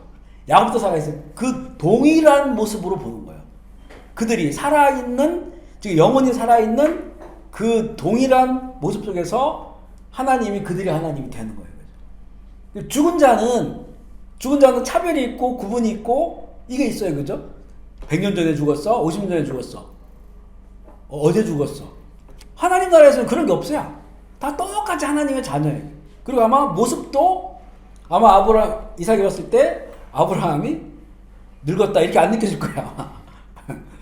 다 동일한 그런 그 어떤 부활의 그 형체를 가지고 우리가 영원한 천국에 살아가는 거니까 좀 우리들에게는 정말 기대가 되는 그런 곳이에요. 기대가 되는 그렇게 이제 말씀을 하시고 천국에 대해서 그리고 이제 이 서기관 하나를 칭찬하시거든요. 서기관이 내 책망 듣고 뭐 혼나는 사람이었는데 12장 32절 34절 말씀볼게요. 32절로 34절 시작. 서기관이 이르되 선생님이 올소이다. 하나님 한 분이시요 그 외에 다른 이가 없다 하신 말씀이 참입니다. 또 마음을 다하고 지혜를 다하고 힘을 다하여 사랑하는 것과 또 이웃을 자기 자신과 같이 사랑하는 것이 전체로 누리는 모든 번제를 보다 기타 제물보다 나으니이다.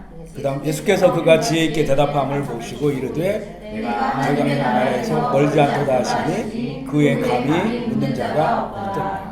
여기 보면 사람들이 와가지고 계명 중에 어떤 게 제일 크냐라고 물었을 때 예수님께서 신명기 6장의 그런 말씀이죠.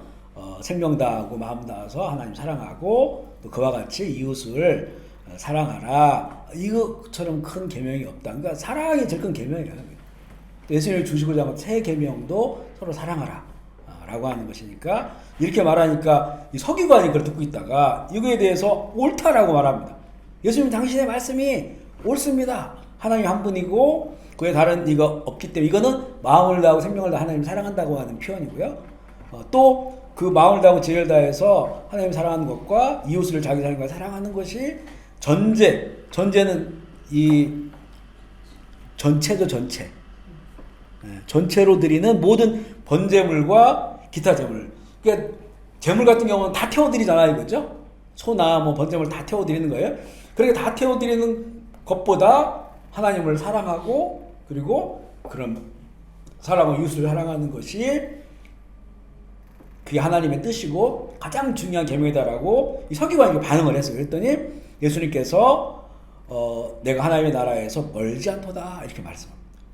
그러니까 이거는 단지 그가 지혜롭게 대답했다라고 하는 게 아니고 그의 그 지금 그 영혼 속에 그의 마음 속에 뭔가 예수님의 이 말씀이 그 뭐라고 할까요? 그동안 이 서기관이니까 서기관은 성경 필사하는 사람이라겠죠.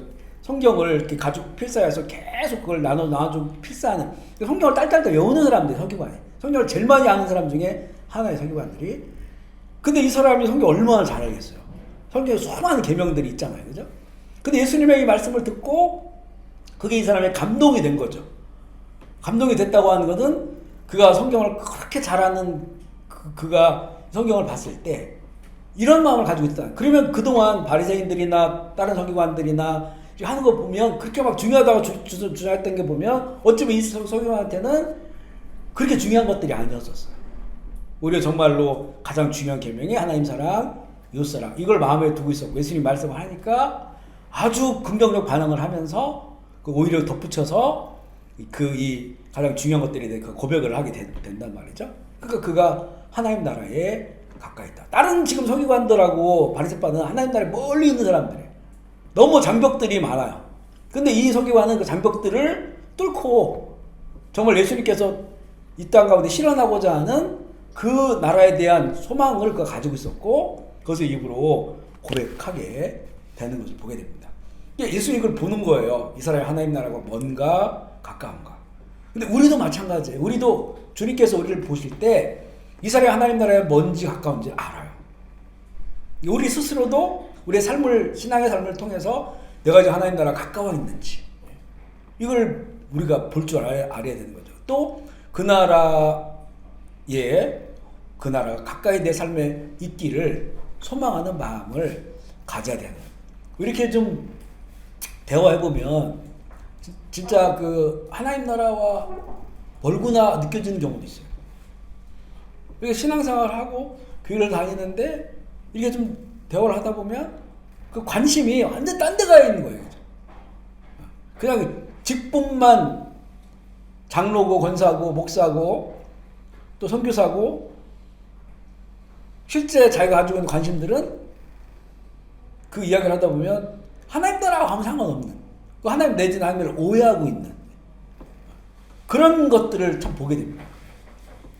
그래서 우리가 이 하나님 나라 그 설교 가까이 왔다고 하는 이 서기관 같은 이런 그 정말 어떤 말씀이 나에게 중요한지 어떤 말씀을 우리가 소망하고 위로 가야 되는지를 볼 수 있는 그런 대목이고요.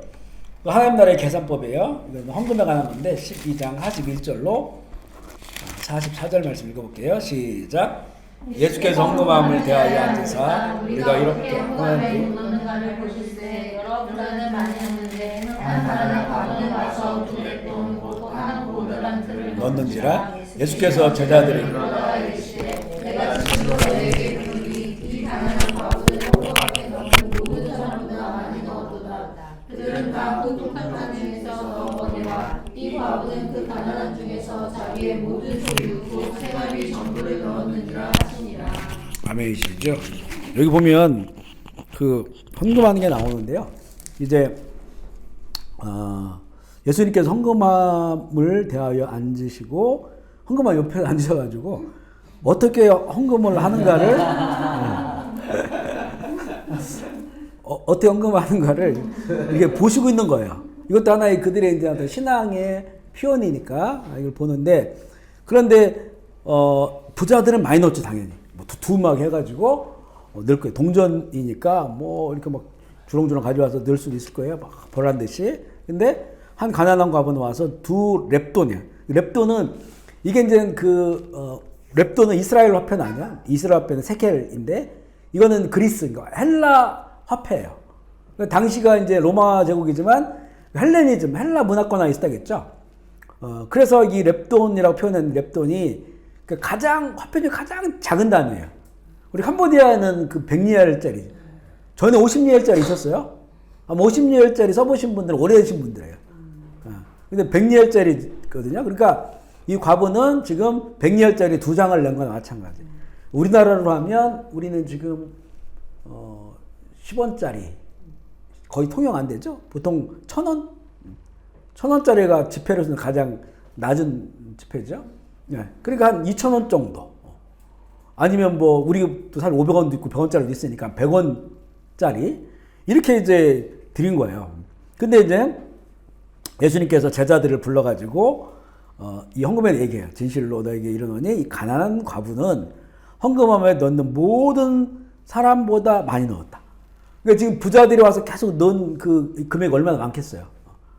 근데 이 여인이 넣은 두 랩돈이 이 200리엘이 저 사람이 넣은 것보다 훨씬 많다는 거예요. 그러면 하나님은 계산하는 게 다르다는 거예요. 그죠? 그러니까 완전 우리가 계산하는 많으면 좋은 것이고 더 많으면 더 좋은 것이고 이런 계산법은 완전히 다르다는 거죠. 그러니까 결국 하나님 보시는 것은 그 마음속에 이 드리고자 하는 그 마음의 중심. 이 두 여인은 지금 자기가 가지고 있는 것을 다 드린 거예요. 다 드린 거예요. 그러니까 이게 어떤 마음으로 드렸을까, 이 과부 여인은. 자기가 다 드린다고 하는 건 그날 내가 굶어야 될 수도 있고, 살 수 없는 그런 상황인데 뭔가 하나님께 주님께 감사한 마음이 있었던지 어떤 자기의 그 마음을 담아가지고 자기 있는 전체를 다 드린 거니까. 그러니까 내가 나의 모든 걸 드렸으니까 이 부자들이 자기가 가지고 있는 일부들을 드린 거 그걸 합쳐놓은 것보다도 훨씬 많다는 거니까 예수님 이렇게 말씀하신 거거든요. 우리가 그래서 이 자기 생활비 전부를 넣었다는 거예요. 생활비가 너무 적지 이분은. 그러니까 이제 헌금을 드릴 때 또 어떤 이제 다른 뭐 드림도 마찬가지겠죠. 마음에 그 중심이 참 중요하다. 중심이. 그리고 우리가 그 드릴 때 항상 우리는 지금 자유롭게 이제 드려요. 뭐 감사로 드릴 수 있고 주일헌금, 뭐 11조 등등등 여러 성경도 드리고 드리는데 일단은 저도 그래 개인적으로 헌금이 뭐라 할까요? 뭔가 하나님께 드리는 것에, 눈에 보이는 것에 있어서는 굉장히 중요한 도구예요. 그죠? 근데 이것이 나를 위해 쓰면 나에게 이익이 되는 거예요. 근데 이걸 포기하고 하나님께 드리는데, 이거 어떤 마음으로 드려야 되는가?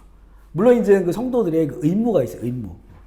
그렇지만 구약에는 그런 것들이 의무처럼 되어 있잖아요. 사실 구약에 또 그게 의무적으로 무슨 남자들은 얼마씩 내라 이렇게 다 있거든요. 생명의 값, 대속되는 값도 의무적으로 내라고 하는데, 사실은 하나님께서 그것을 의무화 시켰을 때는 어떤 마음을 가지고 하셨겠나.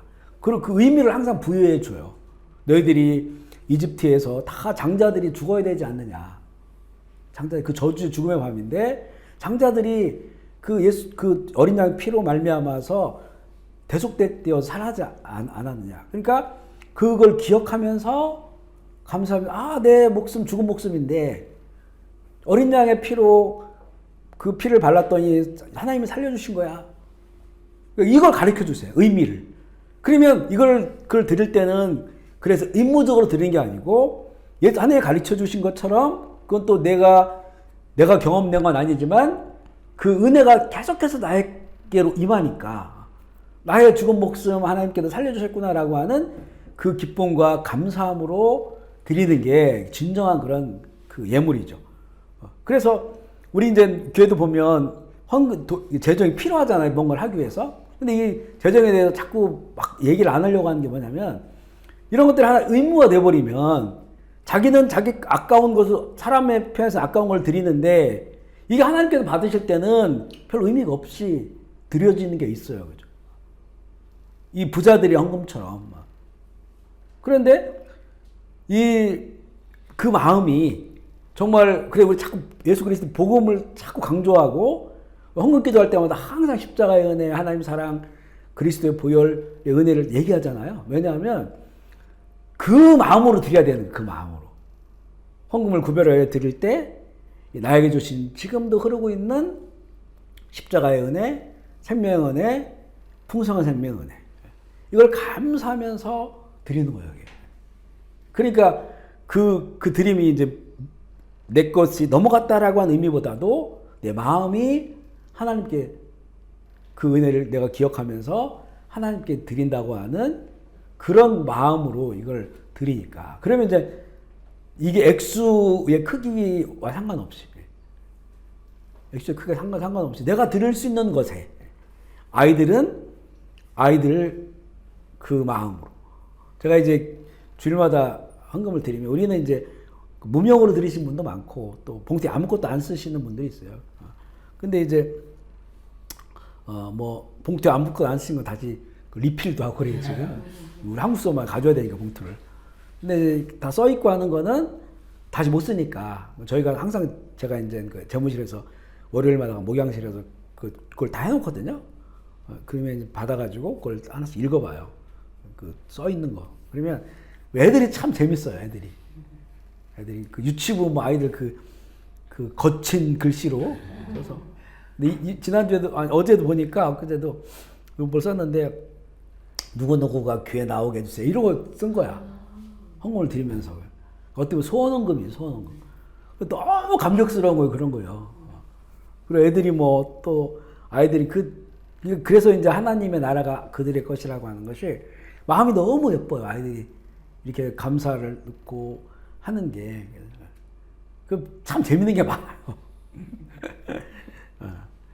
그러니까 그런 액수야 뭐 애들이 일불 드리고 아니면 몇천 일 드리고 이렇게 하는데, 저도 이렇게 목사가 봐도 참 이렇게 마음이 너무 따뜻한 거예요. 그런 걸 봤을 때.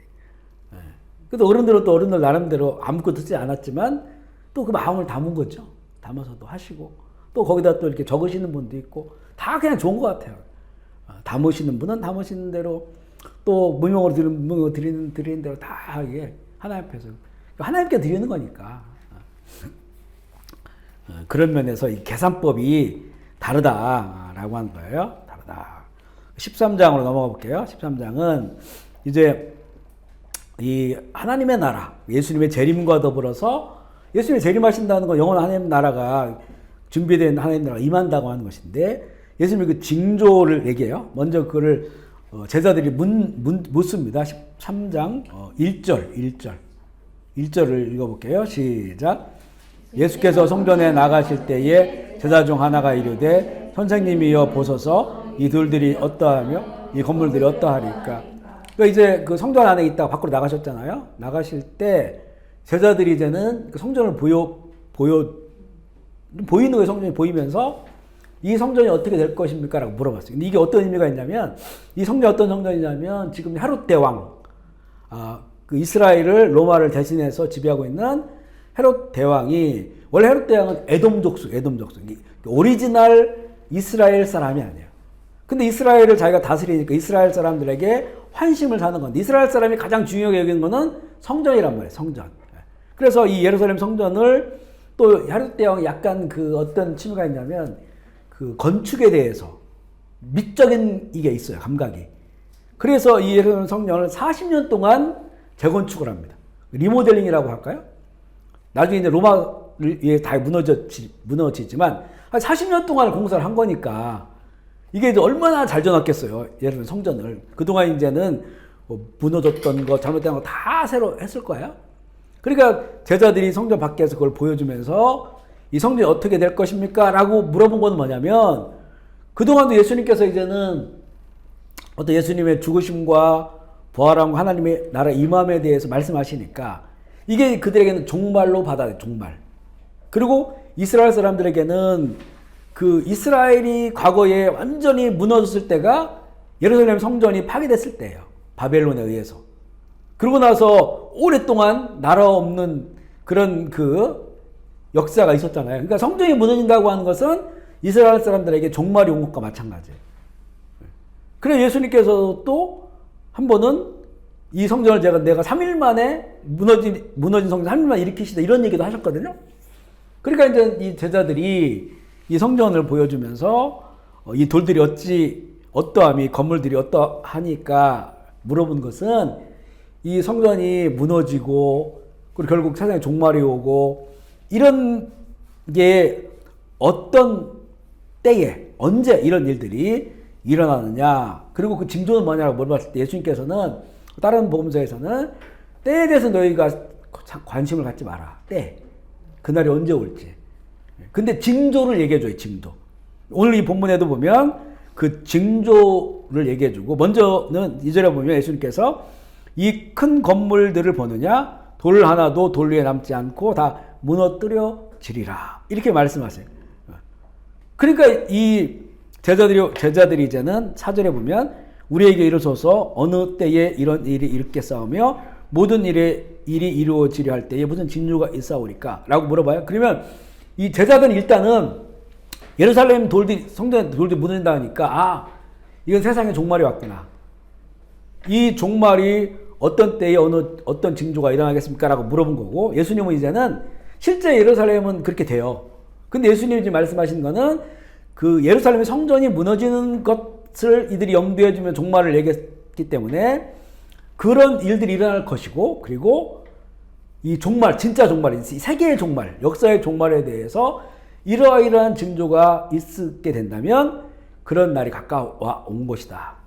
그 여기는 일단 예수님의 재림의 그 상황을 포함하셔서 쭉 그 여러 가지 징조를 보내주셨는데, 이게 이제 마태복음 24장, 누가복음 21장, 마가복음 13장 이렇게 나와요. 그래서 이거를 좀 종합해 볼 수, 비슷한 그런 그 내용인데 약간씩 또 다른 부분이 있는데요. 먼저 13장 23절 말씀 읽을게요. 13장 23절 말씀 시작. 너희는 삼가라. 내가 모든 일을 너희에게 미리 말해주는 거예요. 그 주님의 제자들에게 이런 그 징조에 대해서 지금 미리 말해주는, 그러니까 미리 말해준다고 하는 건 너희들이 이걸 알고 있어야 된다라고 하는 거죠. 믿는 자들이 이걸 알고 있어야 된다라고 하는 거예요. 그래서 이제 몇 가지 이제 그 영역이 있는데, 이 예수님 오시기 직전의 징조는 여러 영역들이 있어요. 사람의 어떤 개인적인 인격에 관해서, 또 어떤 사회적인 문제, 그리고 전 인류적인 그 민족적인 문제들, 그리고 어떤 지식적인 문제들, 또 종교적인 문제들, 이런 것들이 다양하게 돼 있어요. 예수님께서도 그렇게 이제 여러 영역에 대해서 말씀해 주셨고, 또 구약의 그 선지서에도 또 요한계시록 또 사도들이 쓴 복음서에 보면 사도들이 쓴 성경에 보면 이를 종합해서 봤을 때 정말 이 종말에 대해서는 많은 그런 그 영역에 있어서 그 징조를 말해줘요. 이걸 우리가 한번 나중에 우리 전에도 우리 나눴지만 우리 또 다른 시간이 되면 종합적으로 한번 살펴봐야 그러면 지금이 어느 때인가를 볼 수 있는 내용이 되는데요. 오늘은 이제 마가복음 안에서 볼 때는 첫 번째는 이 미혹이 많다는 거, 미혹. 우리 13절 5절 말씀 읽어볼게요. 5절 시작. 예수께서 이르시되 너희가 사람의 미혹을 사람이 미혹한다. 사람은.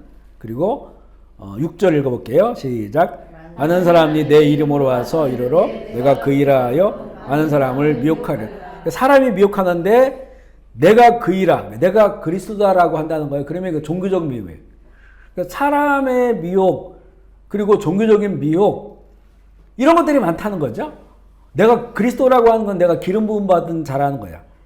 그러니까 내가 그리스도라고 하는 건 내가 예수다 이런 의미도 있지만 내가 기름 부음 받은 자야. 기름 부음 받은 자는 하나님께서 나를 선택한 자라는 거예요. 지금 다 이단의 지금 그 우두머리들이 다 하나님이 나를 선택했다는 거잖아요.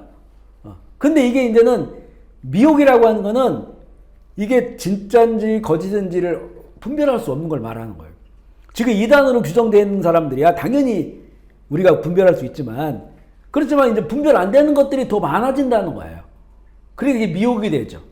명확한 거는 미혹되지 않습니다. 명확하지 않으니까 미혹되는 거예요.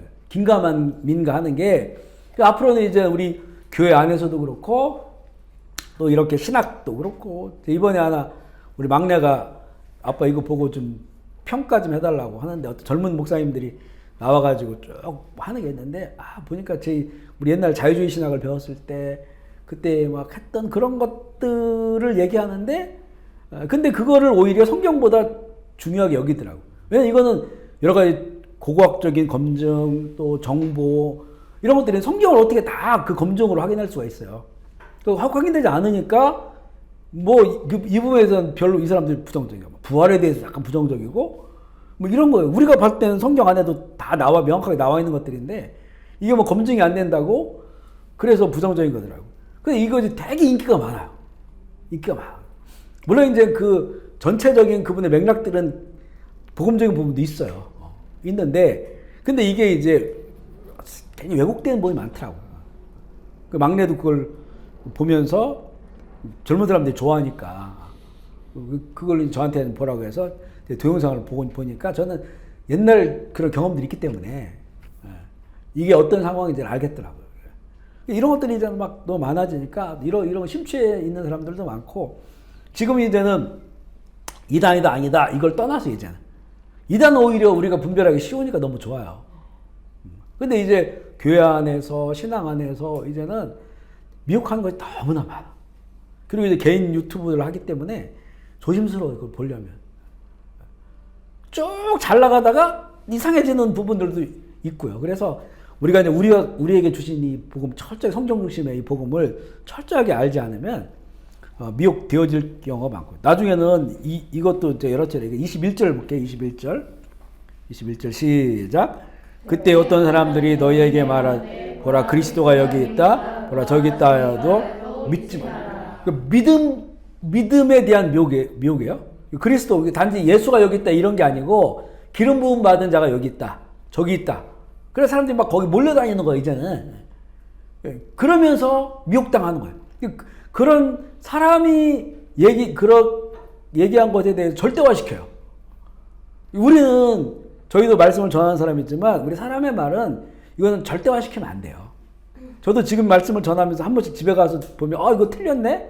이거 잘못된 거 얘기했네? 이렇게 막 헷갈리는 게 많아요. 제가 지난주인가?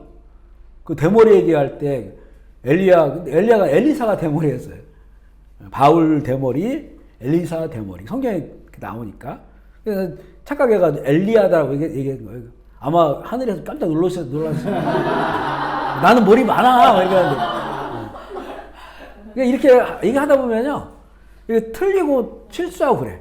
그러면 제가 얘기했으니까 우리 목사님 엘리야가 대머리대 이런 걸 확인하지 않고 그냥 전하고 다녔다가는 정말 엘리야가 속상하죠. 나 순 많은데 대머리라고 하니까.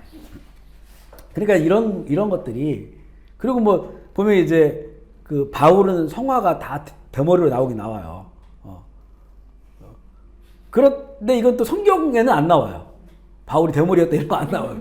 그가 이제 질병이 있었다는 건 나오지만. 그러니까 이런 것도 그냥 우리 참고해야 되는 거지. 그러니까 이제 이렇다는 거예요. 내가 예를 들어 신뢰하는 목사님이 있다.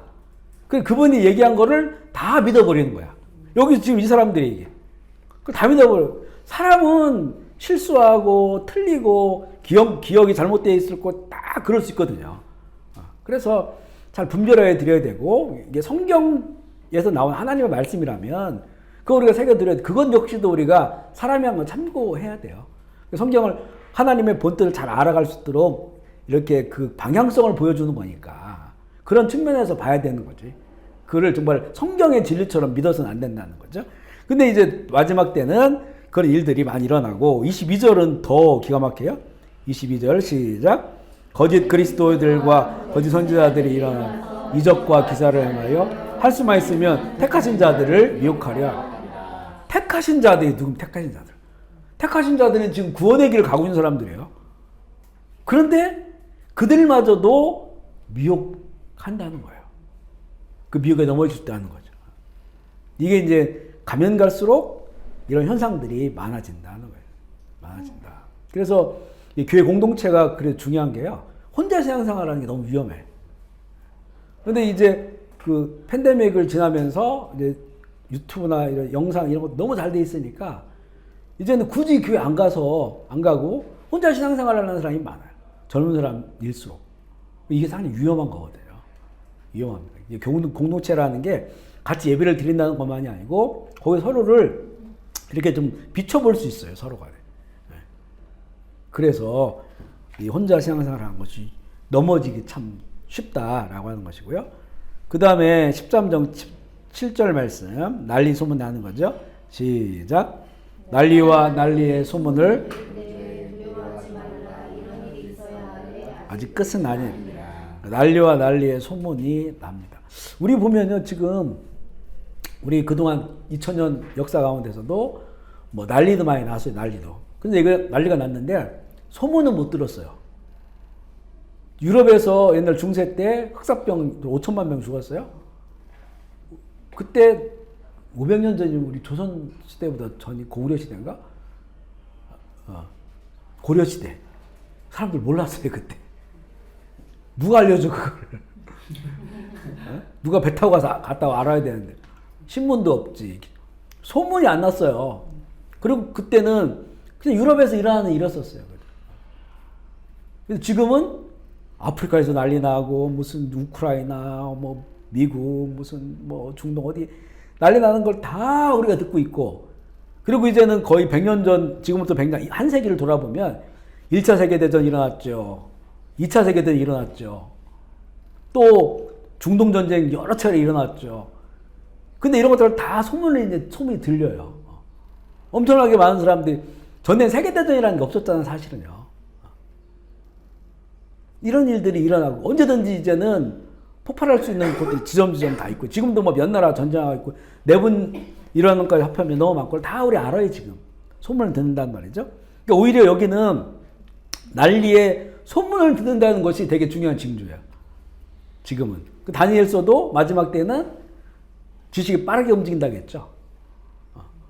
지금은 그날 그냥 다 알 수가 있어요. 전 세계 사람들이. 그리고 그만큼 더 많아지고 갈등과 분쟁은 더 커져요. 우리 그동안 이제 2차 전쟁 이후에 한 4, 50년 평안했어요. 왜냐면 미국이 완전히 주도권을 잡고 있었기 때문에 초강대국이었고 나머지는 한참 밑에 있었어요. 근데 지금은 이제는 보세요. 점점점 미국도 이제 옛날 같지 않고, 그리고 이제는 유럽도 연합돼가지고 힘을 가지고, 러시아 해체됐다가 다시 힘을, 중국도 이 가난했을 때는 돈 받고 하다가 지금 다시 올라가서 전 세계 중국화 시키려고, 사회주의화 시키려고 하는. 핵무기 같은 게 있으니까 북한 같은 나라도 이제는 큰 소리 내려고 하는 것이고, 지금은 또 다시 이렇게 된 거예요. 이제는 그동안 수십 년 동안 2차 전쟁 이후에 평안했던 거예요, 세상이. 이제는 다시 그런 모든 갈등들이 일어나는, 그리고 그 소문을 다 들을 수 있는 그런 시대가 된 것인데, 근데 이제 이때는 끝은 아니라는 거죠. 끝은 아니다. 그 다음 것까지만 할게요. 13장 8절 말씀 시작. 민족이 민족을, 나라가 나라를 대적하여 일어나겠고 곳곳에 지진이 있으며 기근이 있으리니 이는 재난의 시작이니라. 지금 우리가 보면 뭐 유엔이 만들어져 가지고 2차 대전 이후에 유엔이 만들어 서로 평화 갈등 조정하잖아요. 근데 지금 민족과 종족과 갈등들이 더 줄어들었습니까? 요즘은 더 많아진 것 같아요. 지금 뭐 미얀마도 뭐 요양족도 있고 또 하마스와 이런 지금 뭐 종족, 종교 또 민족 이런 것들이 우리나라하고 일본하고 70년이 넘었는데도 아직도 그냥 이게 북한하고 우리나라 관계도 마찬가지고 지금 우크라이나도 사실 옛날에 소비에트 연방 안에 있었던 나라들이었잖아요. 이게 뭐 다 막 그동안 이 미국이 딱 초대 강대고 있을 때는 잠잠하다가 서로 간에 약해지니까 더 분출되어 있는 거예요. 이게 미국이 더 약해지잖아요. 더 분출됩니다. 중국과 대만 문제 이런 것부터 해가지고 막 다 분출해. 이런 것들이 이제 점점 더 많아지고, 이거는 이제는 끝이 아니고 재난의 시작이다. 지진도 많아지고, 기근도 많아지고, 또 홍수도 많아지고, 이런 세상이 될 거라는 거예요. 지금 지진이 많아지고, 우리나라도 지금 최근에라도 계속, 옛날에는 뭐 지진이 일어났다고 들어보지도 못했고, 우리나라에. 계속 지금 일어나고 있고요. 점점 강도가 높아지고, 전 세계에는 더 많고, 한 번씩, 거의 뭐 매년마다 지금 크게 일어나잖아요. 그, 튀르키 안디옥 그 주변에 다 무너진 것도 마찬가지고. 또 지진 때, 몰랐던 지진 때들이 다시 막 생겨나고, 이런 것들이 이제는, 우리 원래 세계가, 우리 성경적으로 보면 이게 땅덩어리 하나 있어, 하나. 같이 살았단 말이에요. 근데 바벨탑 쌓고 이러면서 이제는 찢어지고, 나중에 보면 창세기 보면 벨렉 시대 때 땅이 나눴다고 했거든요. 땅이 나눠진 거예요. 땅이 나눠졌어요. 이게 되게 불안정한 상태에 있는 거예요, 지금. 원래 하나로 붙어 있어야 되는데, 쪼개져 버리는 상태. 그리고 또 서로 붙어 있고. 근데 이게 원래 쪼개져 버린 상태였기 때문에, 나중에 원래 땅이 아니고 따로 이렇게 또 붙게 되잖아요. 그러니까 이게 이제 지진 때가 되는 거예요, 서로 간에. 충돌해 버리면 지진이 되는 거고, 이게. 흔들리고. 이런 것들이 많아지게 되고, 지난번에 얘기했지만, 요한계시록에 마지막 재앙의 시나리오에 마지막 재앙이 엄청난 지진이에요. 지구가 탁 깨져 버리는 그런 지진이 일어나니까 앞으로는 보세요. 점점 많아지고. 우리 얘기가 아니고 사람 얘기가 아니고 성경의 말들이. 지금 뭐 자연 기후재앙 이건 뭐 이미 우리에게 다 경험되고 있는 것이고, 홍수나 뭐 기근이나 이런 것들이 아주 점점 더 거세지고, 지금 어느 나라에도 보니까 그 호수에 묻혀져 있던 것들이 비가 나가 드러나서 거기 성당이 그대로 다시 나와가지고 관광지가 되고 막 이런 일들이 막 계속해서 일어나게 될 겁니다. 시간이 많이 지나가지고 오늘 여기까지만 할게요. 보니까 결국은 한 번 더 하게 되는. 근데 요거는 다음 주에 좀 다시 정리해가지고 요 마지막 때의 그 징조는 다시 정리를 좀 하도록 할게요. 감사합니다. 오늘은 이제 마가복음 두 번째 시간이고, 하나님의 나라에 대해서 쭉 9장부터 이제 13장 1부까지를 나누었어요. 하나님 나라가 이런 방식으로 하는 예수님께서 우리 가르쳐 주시고 그런 나라가 이뤄가고 있구나라고 하는 것을 좀 우리가 맛본 그런 상태입니다. 걸림돌이 되는 것도 있겠고, 또 사단의 방해도 있고. 그러니까 많이 하나님의 나라를 추구해야 돼요. 일단 마음으로 내가 그거를 하나님 나라가 있구나, 또 그걸 알아야 되고, 또 알아야 또 마음에 소망이 생기니까 이렇게 공부하고 하면서 성경을 통해서 성경에서 계시하신 하나님 나라를 보고 갈망하고 마음 추구하고 소망하고 이런 것들이 먼저 시작이 되어야 되고, 그럼으로써 이제 그럼 어떻게 그 나라가 임할까가 또 이렇게 말씀을 나누면서 이런 방식으로 믿음으로 또 기도함으로 또 이런 걸림돌을 제거하면서 이렇게 임한다고 하는 것을 우리가 알게 돼서 그런 나라들을 더욱 확장해 나가는 그렇게 되기를 소망합니다. 오늘 말씀 생각하시면서 내 삶 가운데 또 우리 환경 가운데 하나님 나라를 이루게 하시고 또 맛보게 하시고 또 확장하는 그런 삶 되게 해 주십시오. 나는 그런 기도의 제목으로 우리 주의 이름 부르짖고 같이 통성을 기도하겠습니다. 하나님 아버지 감사합니다. 오늘도 마가가 전한 복음을 통하여 하나님의 나라에 대해서 나누고 또 배우는 시간을 갖게 하시니 감사합니다. 이 말씀이 우리 마음에 새겨지게 하시고 또 말씀을 어린아이들처럼 순수한 마음으로 받아들이고 또 순종하고 또 실현하여서 우리의 삶에 하나님의 나라를 맛보게 하시고 그 나라의 즐거움과 기쁨에 참여하게 하시고 또 우리에게 주신 사명처럼 그의 나라를 확장하는 일에 쓰임받는 하나님의 교회와 종들 되게 하여 주시옵소서. 오늘도 이 자리에 함께 말씀을 사모하여 나온 주님의 종들을 기억하여 주시옵소서. 인생에 복을 주시고 하늘의 소망을 가지고 살아가게 하여 주옵소서. 영혼이 잘된 같이 범사에 잘 되게 하여 주시옵소서. 그것을 가지고 주의 나라를 위하여 또 하나님 영광 돌리는 일을 위하여 쓰임받게 하여 주옵소서. 또한 우리 줌으로 함께하는 사랑하는 형제 자매들 또 유튜브로 함께할 성도들 기억하여 주시어서 동일한 은혜와 동일한 하나님의 나라의 은혜를 베풀어 주옵소서. 이렇게 귀한 장소 사용하게 하셔서 주님 감사합니다. 이 기업 가운데도 주님 기억하여 주시고 복되게 하여 주시고 일하는 자들이 행복하게 하여 주시고 또 주께서 주시는 많은 열매들을 통하여 더 풍성한 복음의 열매들 맺어가게 하여 주옵소서. 감사와 영광을 주께 올려드리며 우리 구주 예수 그리스도의 이름으로 기도합니다. 아멘.